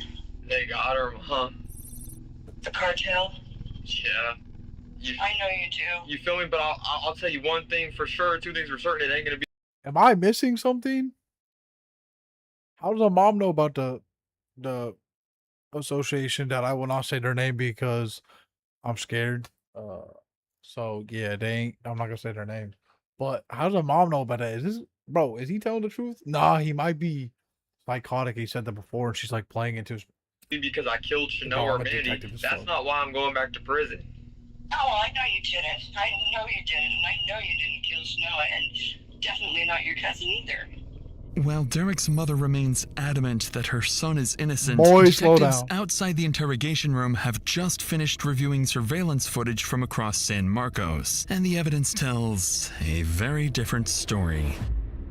Piece by piece, investigators begin reconstructing what they believe happened to Mandy. Just weeks after Shanoa's death in March, Derek had an active warrant and was wanted in connection with the case. That's when Mandy decided to let him stay at her apartment in San Marcos. By early April, the situation had deteriorated. Mandy was struggling to live with Derek and decided she would drive him back to Wichita around April 4th. Investigators believe Derek knew he was about to be kicked out. Prosecutors allege allege that sometime on April 3rd, Derek shot Mandy once in the head inside her apartment using her own stolen .380 caliber handgun before taking her cash and belongings. The following morning, Derek purchases a large plastic storage container, the same type used to later conceal Mandy's body, along with a shovel, gas can, duct tape, and garbage bags. 15 minutes. Number one rule, don't do any of this, chat. But number one rule, don't buy the shit at the same place. And don't pay with card. Later, CCTV captures him loading the items into Mandy's Honda Accord, and sticking his head out of the passenger window is Mandy's dog, Titan. That afternoon, investigators believe Derek returned to Mandy's apartment, where he cleaned and staged the scene before loading her belongings into a Penske moving truck. Later that evening, he drove 2 hours to Robinson, Texas, where he dumped Mandy's body and set it on fire, a crime executed almost perfectly, if not for Mandy's dog he left behind. In November 2024, Derek Daigneault is convicted of murdering his cousin, Mandy Reynolds, and sentenced to life in prison with the possibility of parole in 2054. He has not been charged or convicted in connection with the death of his... Bro, I'ma be 100% honest. At that point, you need to die, bro. At that point, you need to die. All right, let's watch another one. Bro, what's everything going on in Texas, bro? Like, I don't feel safe.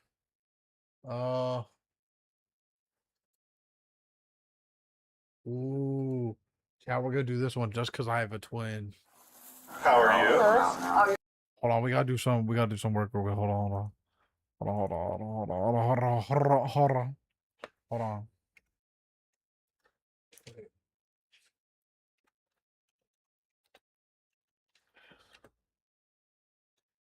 Hold on, chat. We gotta switch the title real quick. Give me a second.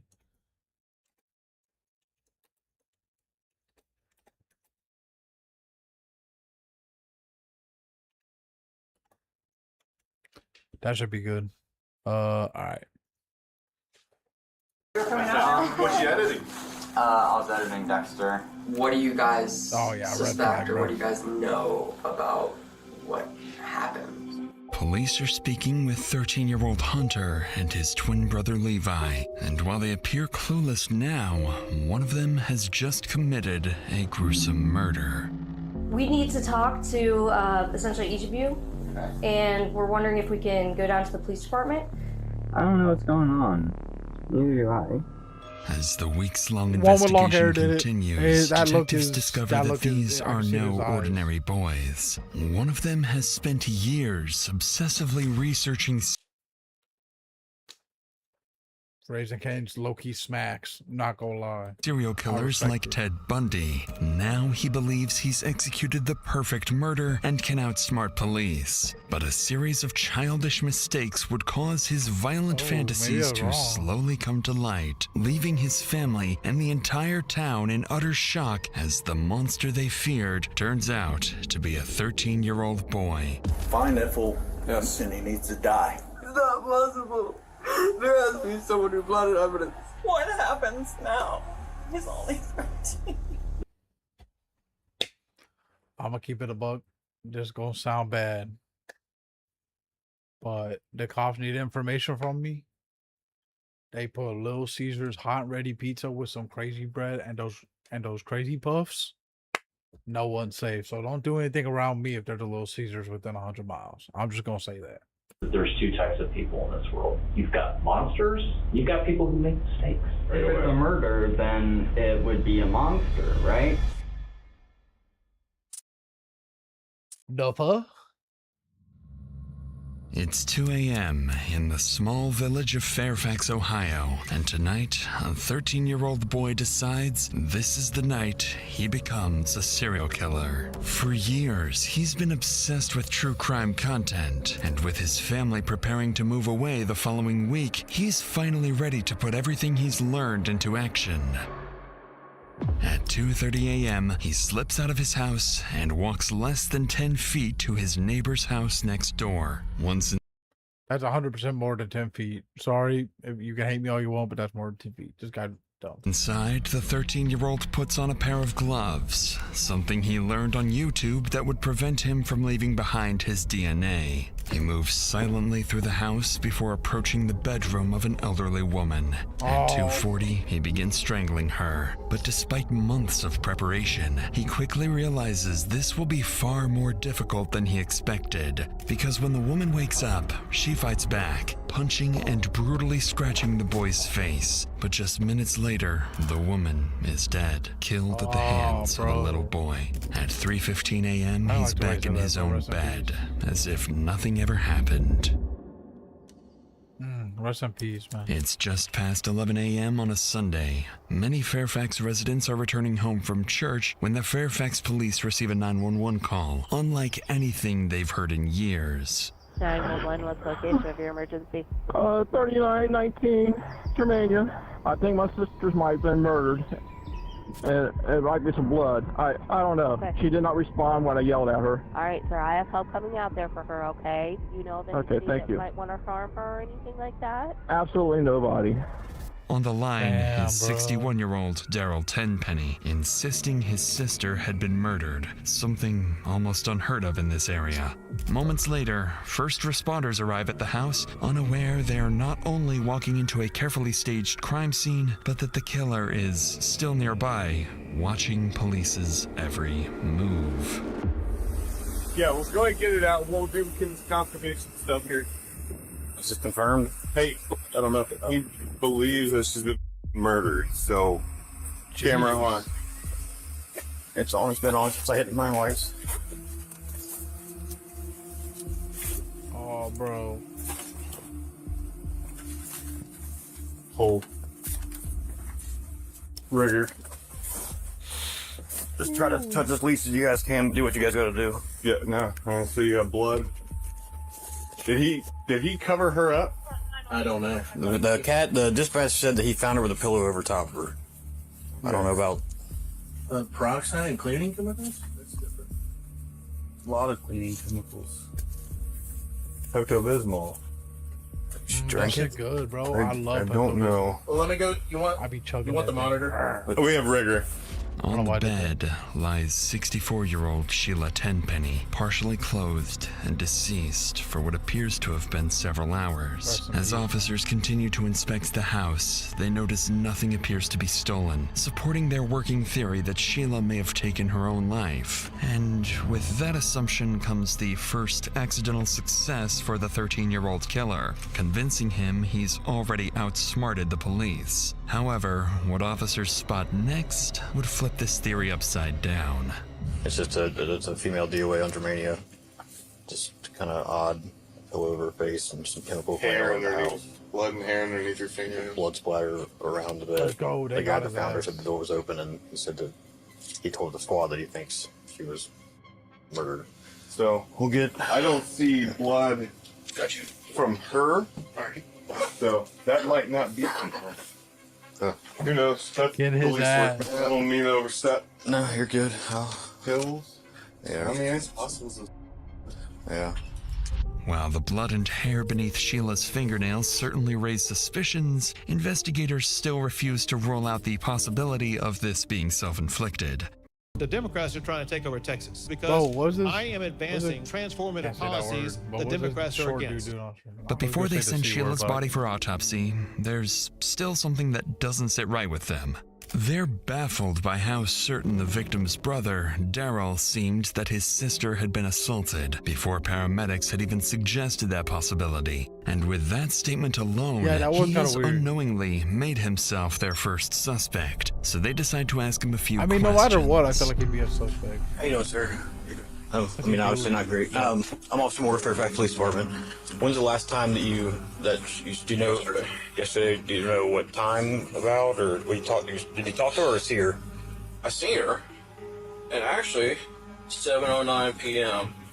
is the last message I got from her. Was there anything? Was she struggling with anything? No. I mean, mentally, physically? No, Nothing at all. she's pretty. Okay, so you made a comment to these guys when they first got here that you thought, like, she's laying. This is sad, like genuinely, but I need to ask bro how he got his head so shiny, because I'm honestly impressed. Like, I know he's mourning and stuff, and you know, rest in peace, because she did not deserve to die like that.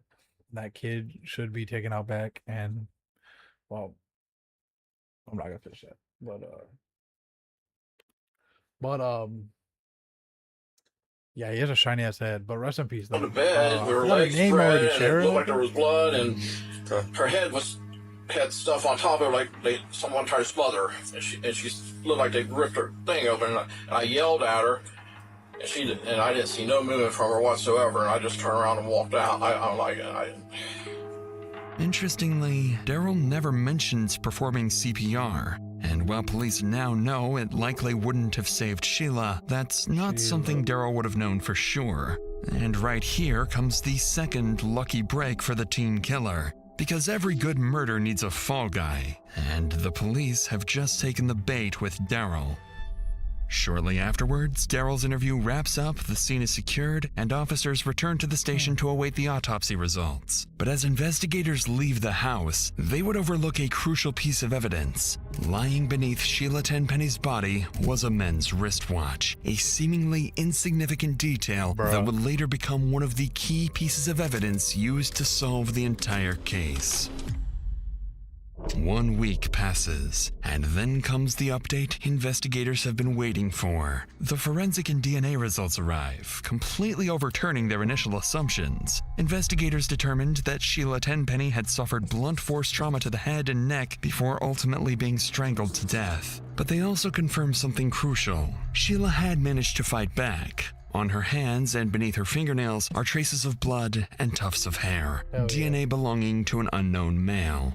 With these disturbing findings, there is no longer any question. This is a homicide. Good shit. So early Monday morning, officers returned to the neighborhood, going door to door in search of anyone Sheila may have wronged, and anyone with fresh defensive wounds. But in reality, the detectives couldn't be more off track. While the young killer quietly brags about the murder online, growing more confident by the hour, knowing the victim had absolutely no enemies. And as police begin surveying the neighborhood, they have no idea which interaction will bring them face to face with Sheila's killer. So you're one of the trusted family members. What we're doing is getting elimination DNA from anybody we talk to, as long as you're willing. Thank you very much. And then how about your hand? Just let me double check your hands. I know you work with them on the other side. Yeah, that's great. I can't believe they haven't got a lead or anything. There's a lot going on, I'll say. So this is just part of the process. Here's my card before I forget, in case you have anything else or need to reach out. My email and phone number's on there. Find that fool. Yes. And he needs to die. Yeah. Capital punishment. I wish we did that more often, to be honest with you. So. I mean, if he gets out, he's going to do it again. You can't cure you don't that. fix that. He's right, though. He's right, though. I agree. Okay, you're good there. I'm going to come up here soon. I know this is a pain in the ass, man, but I definitely appreciate it. So you guys think this is a random thing? I have a sneeze stuck in my nose. I want to say no. I do. Well, but from what I heard, the guy down in that new house over there, and a couple others, I've been out here having my cigarette. Sure. I hear, I think the brother did it. They're going to arrest him in a couple, 3 days. I'm like, what? You think the brother did it, huh? Yeah. Why? Any reason why they think that? I don't know. That's just speculation right now. That's interesting. You, just you, me, building your app on Base 44. After speaking with more than a dozen people, officers uncover a major new rumor. Many in the village suspect Sheila's own brother, Daryl, is responsible. I don't want to be that guy, but he does give the look. With this as their only real lead, another team of officers led by Special Agent Richard Ward makes a surprise visit to Daryl's house, less than a mile away. And for the actual killer, the plan appears to be working even better than he imagined. Suspicion has successfully shifted onto Sheila's own family member, pulling detectives completely off his trail as they begin focusing in on Daryl. For now, though, officers have just arrived at Daryl's house, where it would soon become clear just how lucky the kid got and why Daryl makes the perfect fall guy. I'm still getting a little lost my mother, and I have not I know, Daryl. straightened anything out. and now this. Damn, he lost his mom and his More to sister. deal with. Bro, and they think he did it too. Oh, you weren't lying. Yeah. Well, these over here, all these boxes. Where do you hang out at? In here. Oh. Hey, I need to ask you a favor. Remember I got you swabs? I need you one more thing. Could you just show me your shirt, underneath your shirt, that you don't, I just want to make sure, I want to satisfy myself. I don't think you'd ever hurt anybody. No, especially my sister. Okay, throw your shit back on. So you have any idea when the funeral's going to be? Well, we don't have. They won't release the body yet? I don't know. Nobody's contacted us. I was going to send you a message this morning and say we are okay with that because we want this person caught. Right. Suffice it to say, Detective Ward is taken aback by Daryl's unusual living situation, but still, no scratches. And so the investigation takes a step back. There is seemingly no one they can tie to the murder. No enemies, no leads, nothing. But that's because they're looking at this crime completely the wrong way. With the investigation at a standstill, officers canvassing the area continue knocking on doors until they reach the neighbor directly across the street, just 50 feet from the victim's home. It wasn't 10 It's one of the homes where no one answered earlier. And as they approach the front door, the homeowner, Rebecca, steps outside, unaware that in the next few minutes, her life is about to be turned upside down. So I don't know when it actually happened. I know that we saw like the trucks or cars or whatever on Sunday. So and actually Sunday morning at like 6 a.m. Bro, how would you react? How would you react if you had no idea anything happened and you just found out your kid killed someone? We had to run to the ER because my son, the cat, I guess, was sleeping on his face, and they got him. startled each other in the dark. Oh man! And it scratched him, and so we were worried that they got him. Could be bad or infected. And so Is he okay? Yeah, he's fine. Okay. It wasn't a big deal, but it was just like traumatizing, and I was like, everybody get in the car. Just a few feet away, 13-year-old Levi Cart looks through the living room window and notices his mother speaking with police officers. Panicking, he pauses the YouTube video he was watching, runs up to his room, and locks the door. Back outside, officers begin piecing things together. The boy with fresh scratches across his body could very well be tied to Sheila's murder. In a few moments, detectives will step inside to follow up on this lead. But what they will soon find will defy their expectations. But before we get to that, they both got that look in their eyes. It's worth noting that covering stories like this, you realize just how much people are forced to carry. Fear, trauma, even the tackle credit card. PDS debt from startups. Unsaid, that's pdsdebt.com/insanity. With that said, let's get back to the scene, where detectives are about to go inside Rebecca's house. Unknown to them, what they are about to find inside will be nothing like they expect.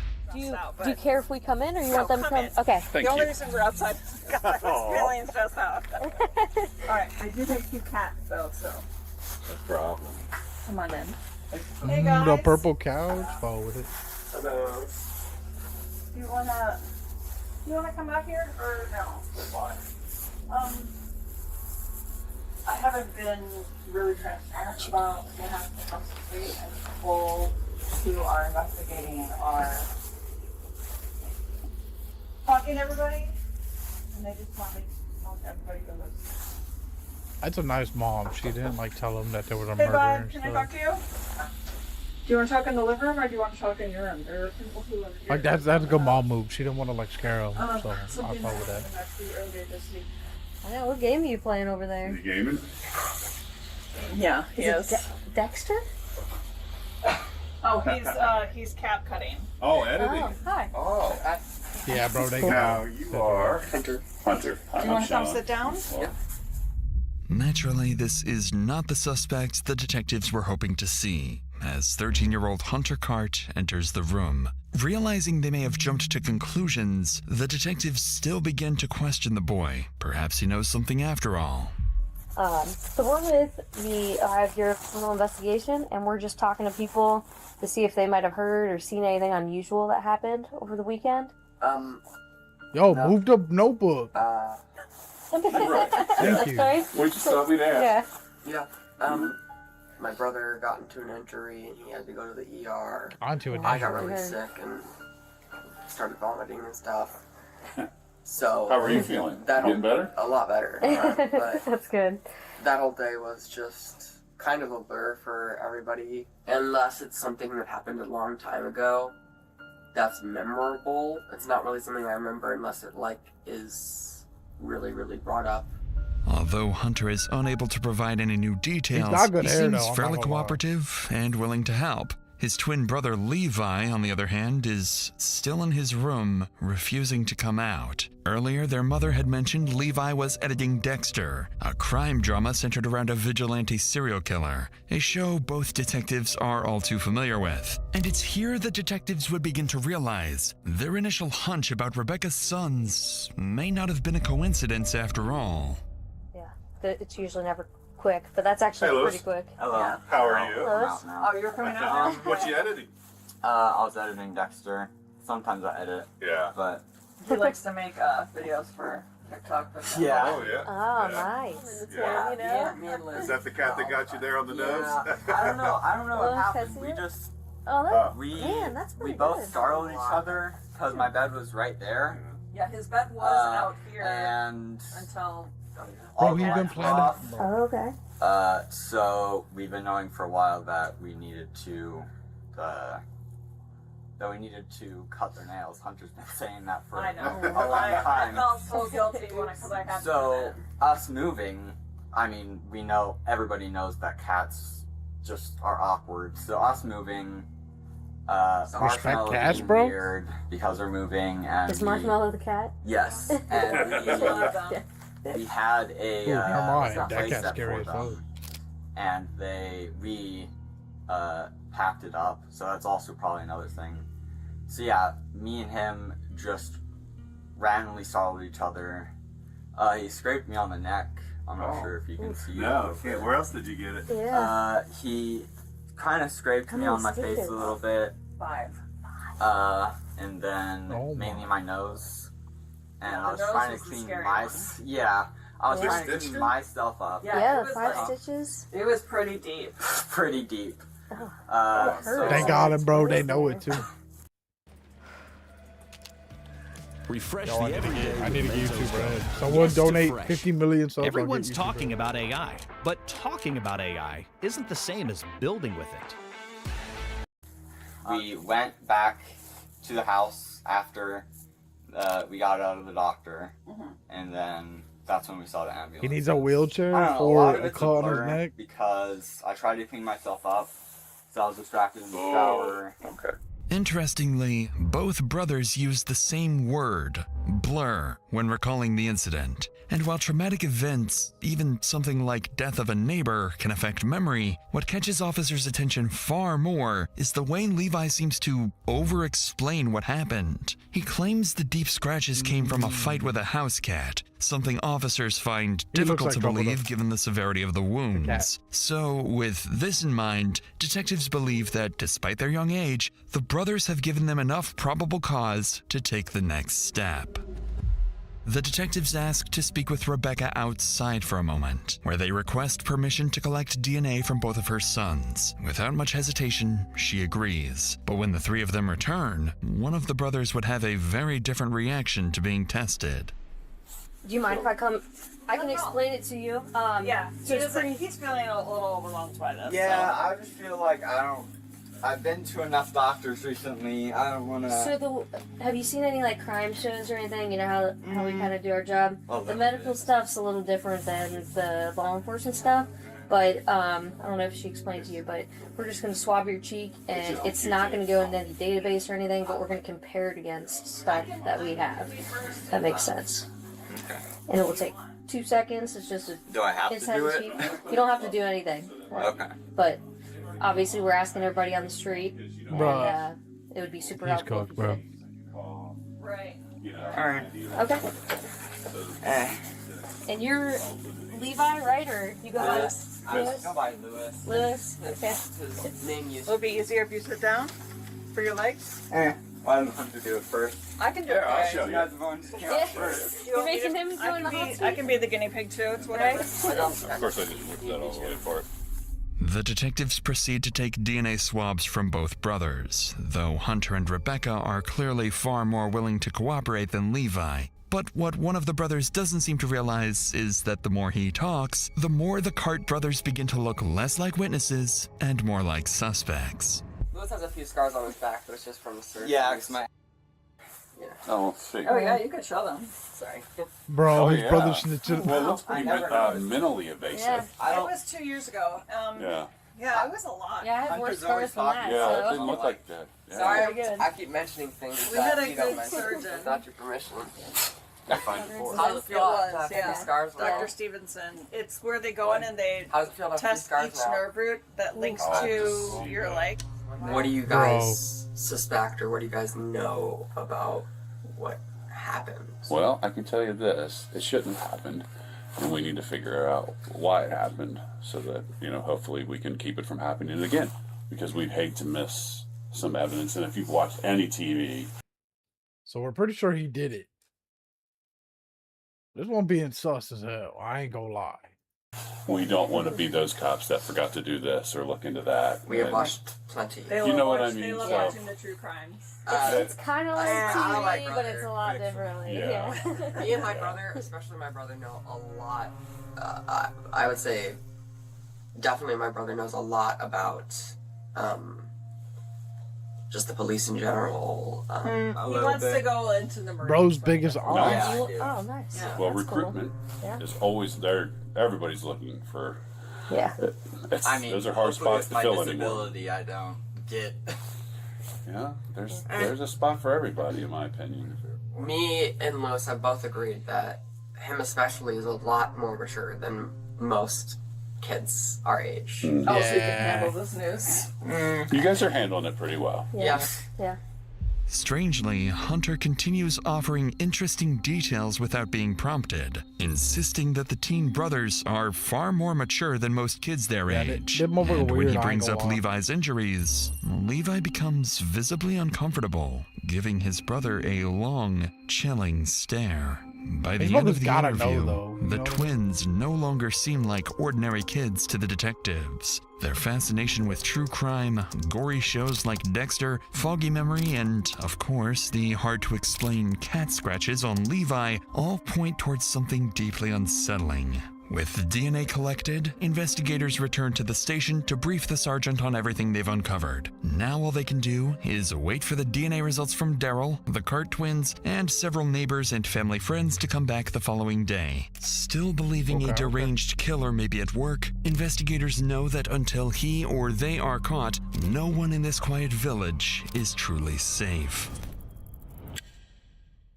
Bro, he makes such good videos, bro. The next day, the DNA results finally come in, and investigators are stunned. Both of Rebecca's sons are a match, but that doesn't necessarily mean they were both at the scene. According to the forensic analyst, the lab cannot tell Levi's DNA apart from Hunter's, because identical twins share the same STR markers. Needless to say, investigators are now facing an extraordinarily rare problem. But even with these findings, detectives struggle to process the facts that the suspects are only 13 years old. I Not think only I'm would they an have to be identical deeply twin. I disturbed, don't but they know. would also need the physical strength to carry out a crime this violent. Then again, their age could also work in the investigators' favor. Teenagers are more likely to slip up, confess to friends or family, or leave evidence of their actions somewhere online. The problem is, detectives have enough probable cause for a search warrant, but not enough to formally detain Rebecca or either brother, something they absolutely cannot let the family realize. Nevertheless, they return to the family home, hoping they can persuade Rebecca to bring her sons to the station, allowing investigators to begin searching the house the moment they leave. But the situation is incredibly delicate. One wrong move could spook the family and shut down the entire investigation. Access the 3 major U.S. prediction markets on one platform at Interactive I'm Brokers. intrigued. Trade the best available prediction market price. This is the Tempur-Pedic Breeze mattress, and it's Back-to-back designed ads, bro. to help you Oh, feel shit. cool. Hello, back Hi, we're back. Yeah. How are you? You left your keys in the door. We just walked in the house. Do you need to come in? What's going on? Yeah, that'd be great. We have a couple things to talk about. Okay. Poor guys. mom, Just bro. sat She has down no to eat. idea. What you guys get? Thanks. Do you just need me or? Yeah. Can't smack. So, Are all three of you here? are all three of you here? Yeah. Louis? You go Do I upstairs? need to be nervous? It's making me feel nervous. Relax. You're okay. You're good. Yeah. You want to take a seat Yeah. somewhere?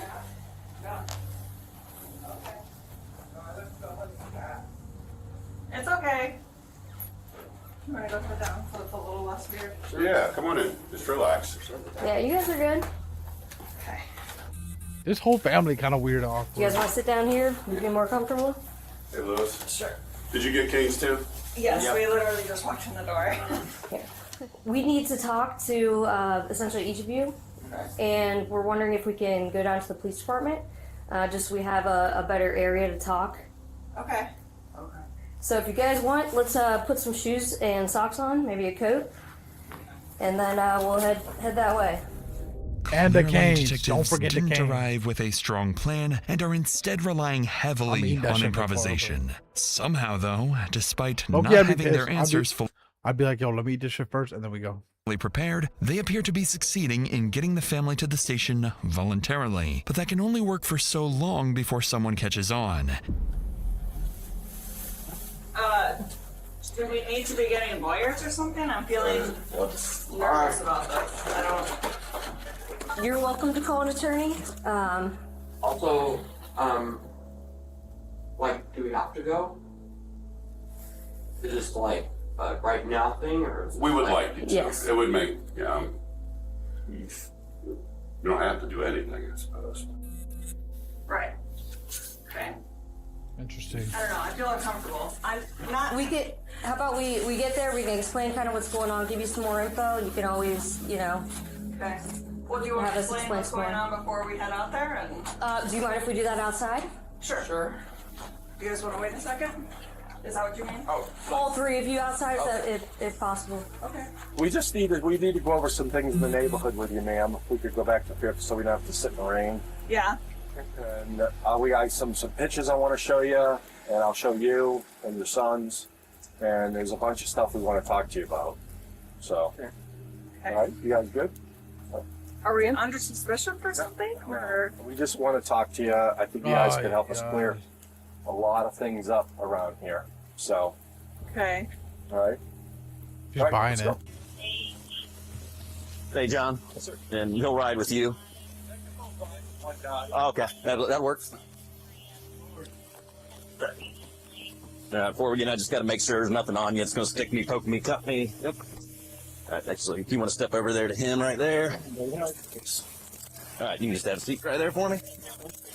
Interrupting my dinner, bro. I'd be pissed, bro. Call me a fat ass. I don't care. All right, do you have to put this on you for the whole 3 blocks we're driving?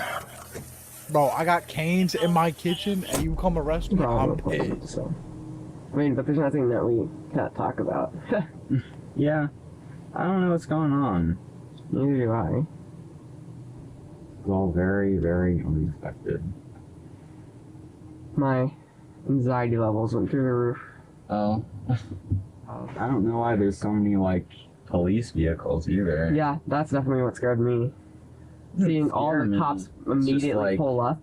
Like, one person's there, didn't see that other cop pull up, and then I was another just cop like, pull up. why are they, what's the reason I'm for sure that? it's, I don't know, maybe it's an intimidation tactic.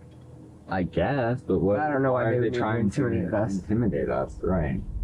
Miraculously, despite the detectives' sloppy handling of the situation and Rebecca's growing skepticism, they still managed to convince the family to come to the station. Yeah, they For don't now, seem that they've bright, purposely so- kept Well, the actually, the twins mom seems together, pretty smart. hoping the cameras might I catch take that something back. incriminating. But the brothers have seen this tactic before and say nothing. Foolishly convinced, they're outsmarting the police. Investigators have also just confiscated their phones and obtained house keys from Rebecca, allowing them to begin searching the home for any evidence tying the boys to the crime. But despite these small victories, this is where detectives would face a major reality check about their strategy.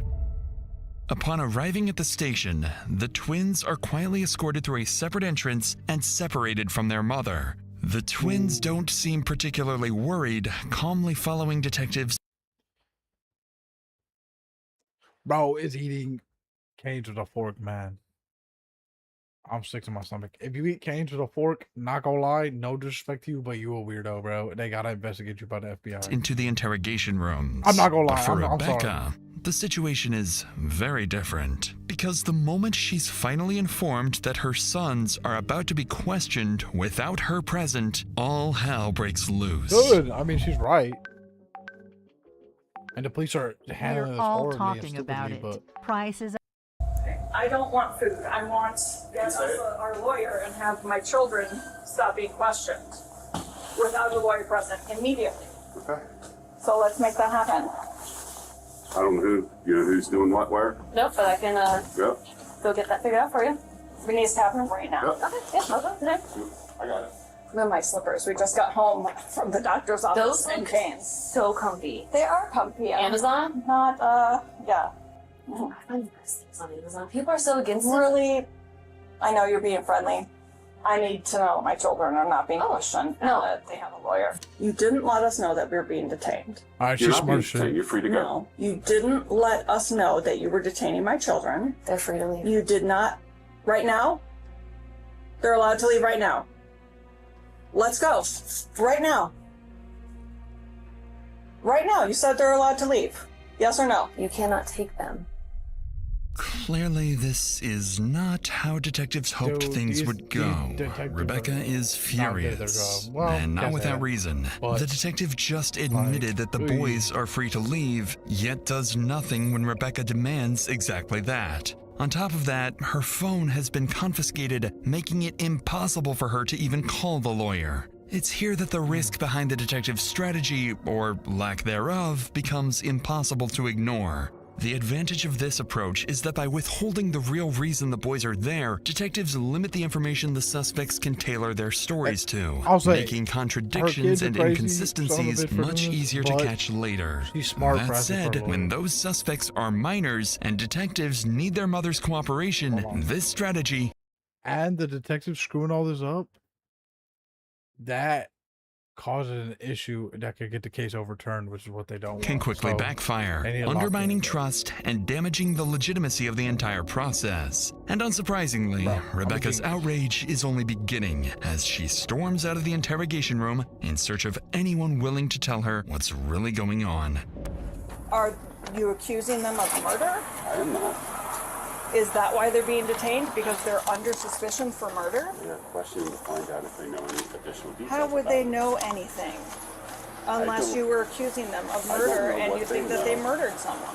So that's I'm our saying this perspective. whole charade, the way we've gone about this and approached it and slowly showed things to me because I've asked questions and not because you were transparent, is not okay.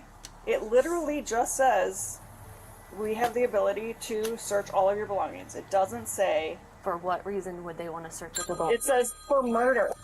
Because we're investigating the murder of the neighbor. Yeah, and my 13-year-olds have not murdered anyone. Okay, well, we're trying to find further information that was divulged yesterday to put the pieces together. So I'm not going to be told anything.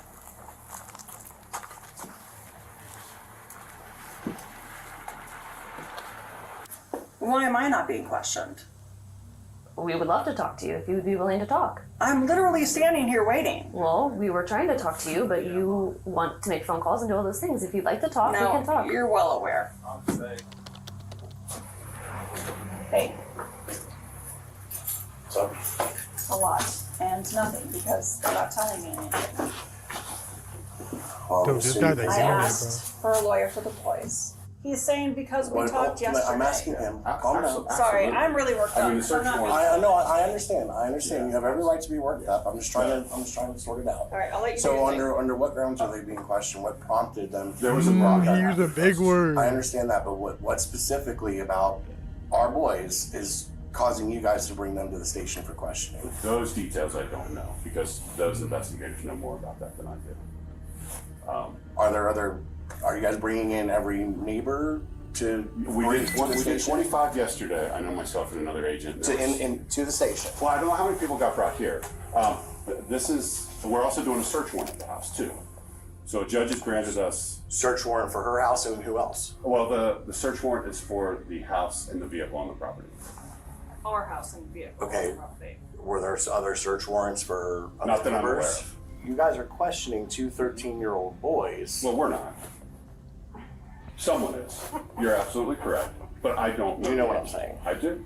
Oh, he got mad there, bro. This is why we need our lawyer down here now. We need to make this happen. I don't have a phone.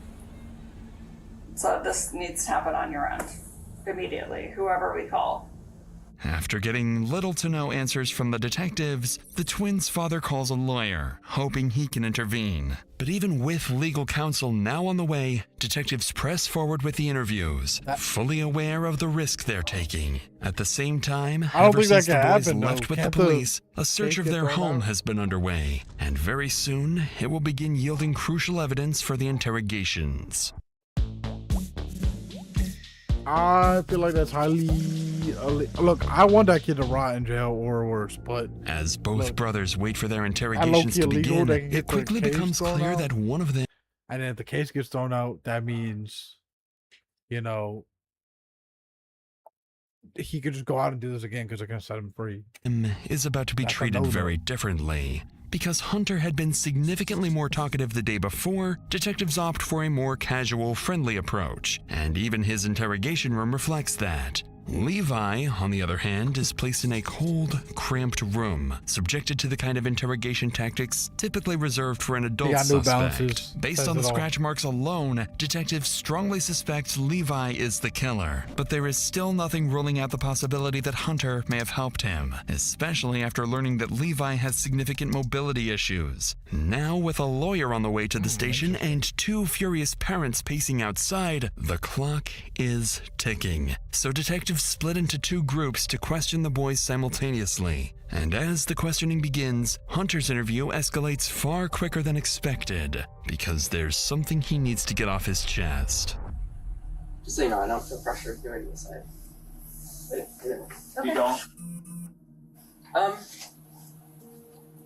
course I feel a little pressured, but I don't feel like I have to sign those. Okay. I just know it's more suspicion is put on me if I don't answer any questions. So. Well, yeah, we're here to talk, ask questions, get your story. I know you told. I'm not going to lie, like, he's like, oh, I watch a lot of police shows. That's the dumbest thing he I could want have to done. say, I don't think my brother would be able to do anything like that. But because that day he got scratches on his face, because of that day it all seems like a very wide coincidence, you know, because of course his face was scratched by a cat. We talked about it, and it certainly looks like Lewis has some, like, the coincidences are there. At this early stage of the interview, Hunter, completely unprompted, begins talking about the scratch wounds, which he believes are the most concrete evidence against his brother. But while he frames it as a coincidence, back at the house, police executing the search warrant notice something that immediately casts doubt on the story. On Rebecca's bed, they find the family cat, Marshmallow, sitting completely calm. But more importantly, the cat's claws seem far too small to match the injuries on Levi. This information is relayed back to detectives at the station, where Hunter and Levi are being interviewed. And while Hunter appears eager to talk, Levi's interview is moving far more slowly, as detectives focus on building rapport and choosing their words extremely carefully. So seeing just how much more talkative Hunter is, investigators keep their focus on him for now, hoping he can I mean, offer to be further fair, the killer insight each into his brother, came to the fore, or so perhaps even turn on him. He did it. He had extra, like, red scratch marks on his face. I mean, that seems obviously suspicious, but like I said, I don't think he could do something like that. I'm gonna keep saying this, but this makes me feel really upset because a lot of evidence is piled up against him, but, like, I mean, I don't know if you guys suspect him of anything, but I truly don't believe he That water noise is could pissing do me off. anything like that. Even though he has all these things He's never talked about anything like that with you? Because we agree Anything with like you what? about hurting somebody, or when he gets triggered, he gets upset and acting out and just saying things, or, you know. Caught him. I don't know how he behaves when he's triggered. No, like I said, no, he doesn't behave weirdly when triggered. He just doesn't. He's just. I'm not gonna lie, quiet. snitching like It's your upsetting for brother. him. Like, he started crying. Crazy, but look, I'm when doing that shit too. So. he got back to this house because he said he never gave us an explanation as to why he's triggered, but. Interestingly, although Hunter describes the suspicious behavior he's noticed from his brother, he continues. Also, in case you didn't know, I am a twin, and I would snitch on my twin, because screw that guy. Just kidding. Legal reasons can't say that, but yeah, so. Continues to insist that Levi could not actually be responsible for the murder, but detectives can't tell whether his reaction is genuine or part of a calculated effort to distance himself from the crime. At this stage, though, they're fairly certain Levi is the culprit and decide it's time to stop speculating and focus on something more concrete. So they turn to a key piece of evidence Hunter can't deny. Something they had kept hidden from the twins. A watch recovered from beneath Sheila's body. One investigators initially dismissed, but now strongly suspect belongs to one of the two boys. And whether he realizes it or not, what he says next would seal their fate. Do you recognize that? That's Lewis's farm. That's Lewis's watch. Lewis's watch? Yeah. Okay. Alright. What do you think about that? He knows he says I'm wrong too. Okay, let me widen it out. That's the picture. What do you think that's the picture of? Try to take some deep breaths, okay? We don't have any of those blankets. Dude, that water noise is upsetting me, bro. No, I remember him saying that he lost his watch. Next up, hold on. What the fudge? Hey! Bro, skip the ad. Not gonna lie, he low-key looks like Jake Jones. You say that? Just saying. After he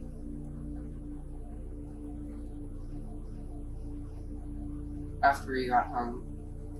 Also, he sounded, the way he said, I don't know where my watch is. I don't feel a person would say that. A person would say it that way, knowing that, you know, they wore their watch if they did that. Are you saying he purposefully?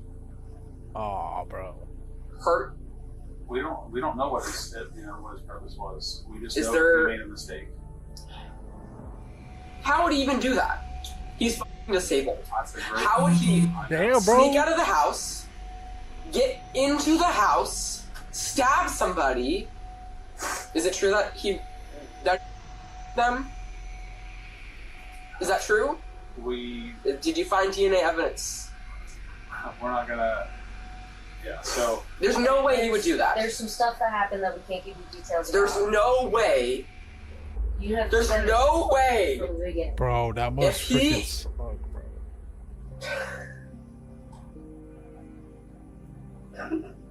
And the No Canes is way. cold.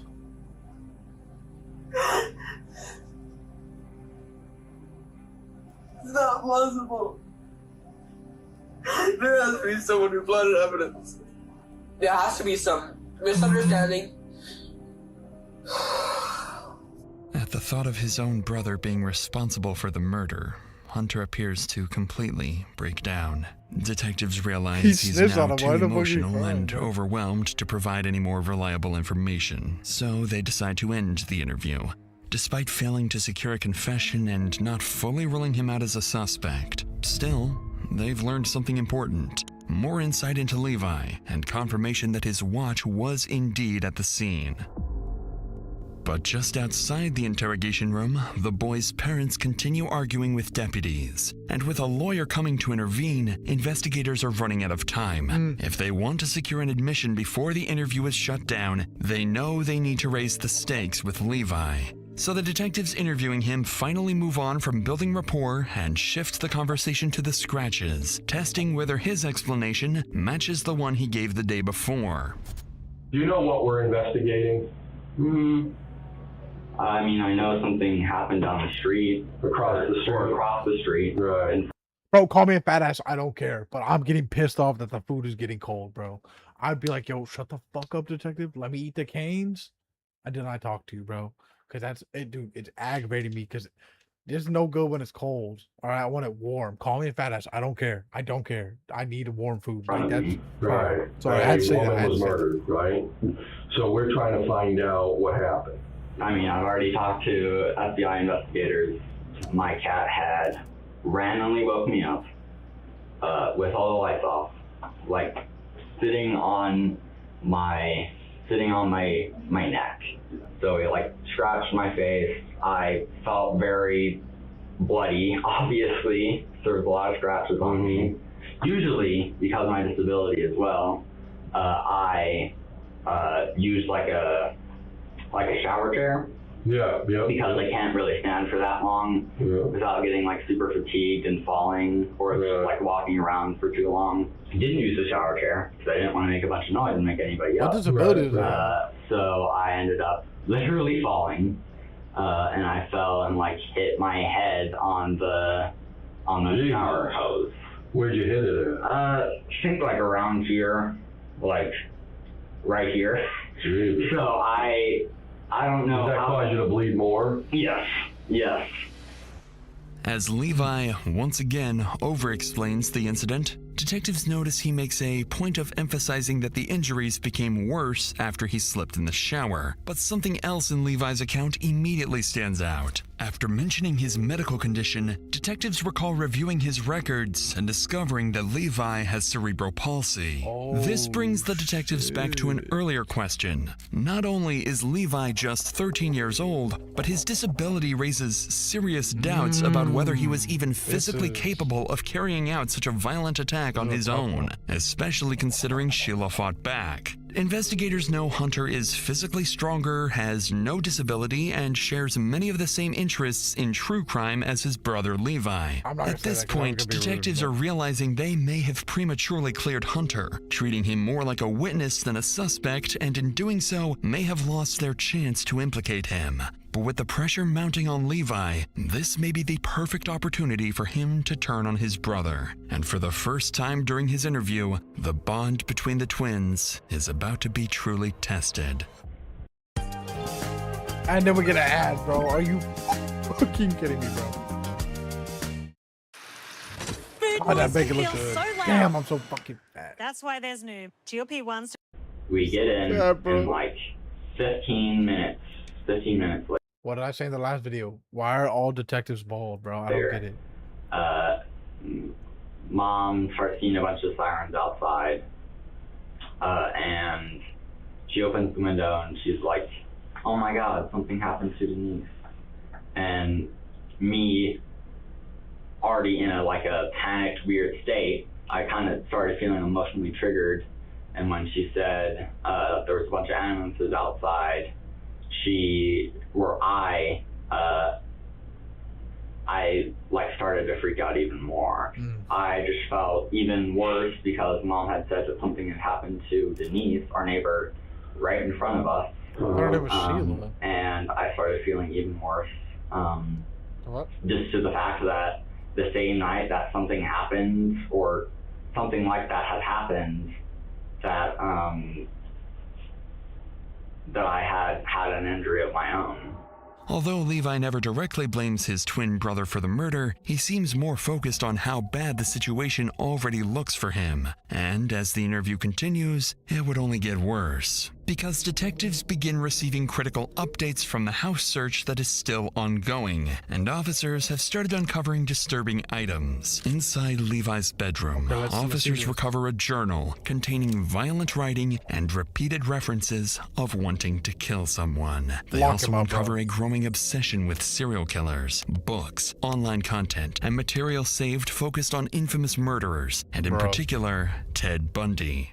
Detectives begin to realize this was far more than just a morbid curiosity. Over time, what began as an interest in true crime had evolved into something far darker for Levi. And now detectives are left trying to determine whether this interest in violence had consumed them both. Because Levi and Hunter are twins, the blood DNA recovered at the scene is consistent with both of them. Something detectives choose to intentionally keep from Levi. Instead, they plan to tell him that the DNA points specifically to him, hoping this pressure will make him crack. But if Levi is the criminal genius he thinks he is, he will easily be able to see through the detective's bluff. So you said you never Hey, been I don't want to in brag, but Denise's I'm house. fooling every Never detective. been. Okay. Do you know what DNA is?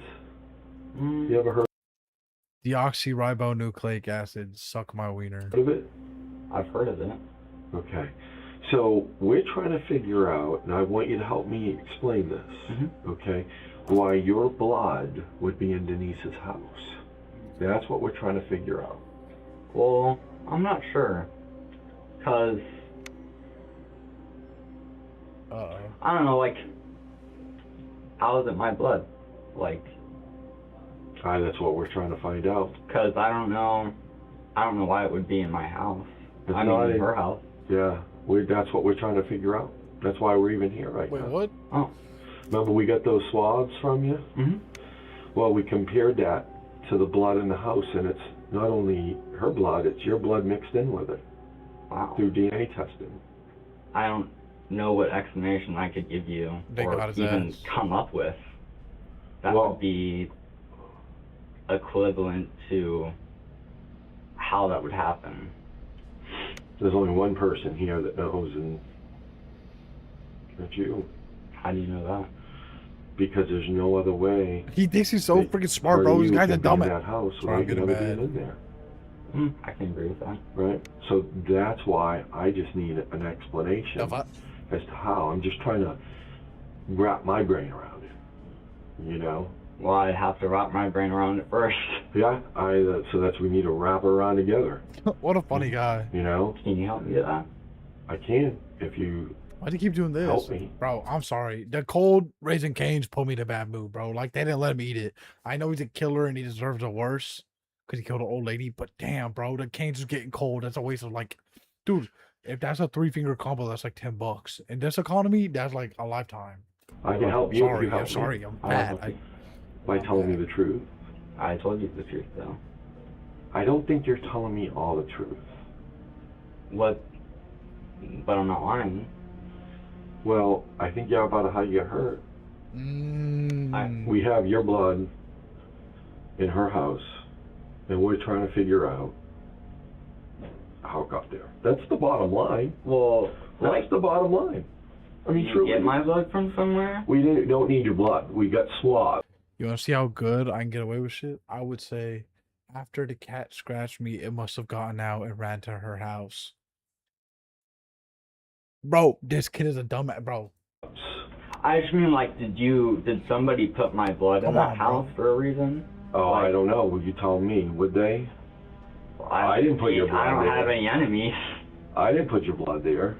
I mean, I'm only 13. I don't know why anybody would put my blood in a house, but I mean, He doesn't look 13, by the way, which is kind of crazy. is there any more questions you have for me, or like what? Well, I want to get past this, and we're not getting past it. You don't know, I don't know. So we're not resolving anything. Well, I'm not sure if we can resolve it if I don't know and you don't know. Does you know? That's a good move. I mean, listen, I wholeheartedly believe that there's two types of people in this world. You've got monsters, and you've got people who make mistakes. I think I disagree with that personally. Help us explain this. What do you disagree with about that statement? I just think that, you know, there's a lot of different types of people in the world. There's not monsters and people who commit mistakes. Well, I'm simplifying things in terms of, you know, a crime, a murder, right? There's two types of people who would commit a murder. There's a monster, and there's people who make mistakes. Like his example of the... Got carried away. Well, Things got carried if it's away. a murder, then smiling too it much. would be a monster, right? Not necessarily. You don't think so? No. It's a struggle. If I didn't have this, I wouldn't be here. So I'm Bro. glad that Vicente Gonzalez fights for us. I don't even know who Gonzalez this capped is, bro. The price of insulin and brought more investment in healthcare here. Tell Vicente Gonzalez to keep fighting. I'm not for gonna make fun of the affordable one, but healthcare. why is his head shaped like that? Unskippable ads of doom and despair. My God.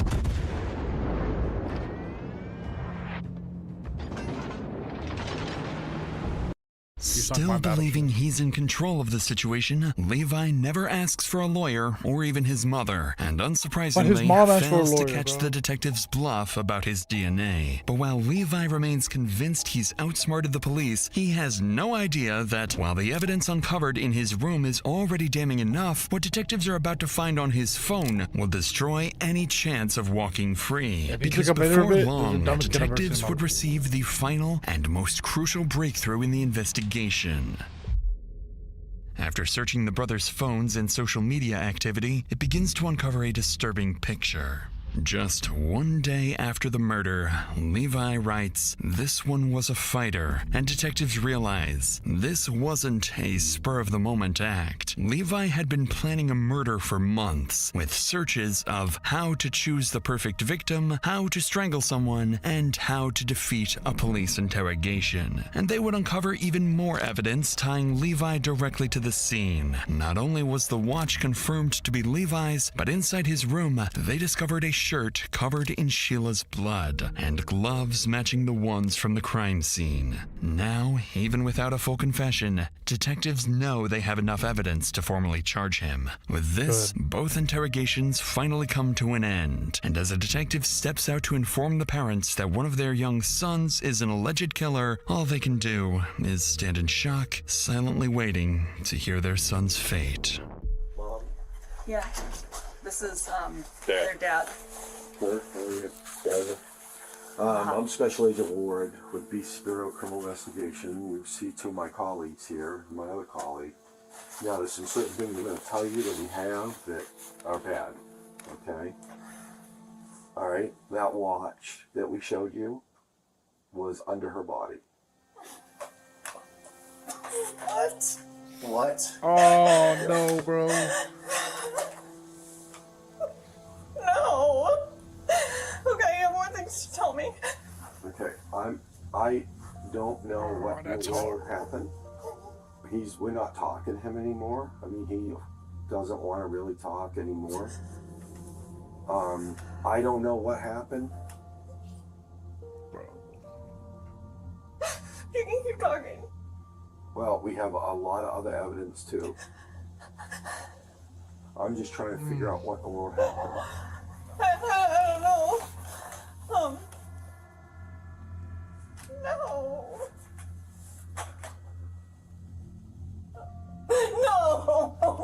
Bro.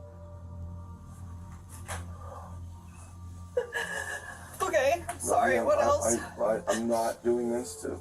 I don't think you are. I'm just trying to do my job, and I'm in so are my shock. colleague. Damn, bro, someone give her a hug, bro. What happens now? I'm consulting with the Wilmington County Prosecutor's Office. He's only 13. Oh my god, oh my god, oh my god. Well, I know, honey, I know. Okay. Oh my god. This is a tough watch, I'm not gonna lie. It hurts worse because I'm a twin.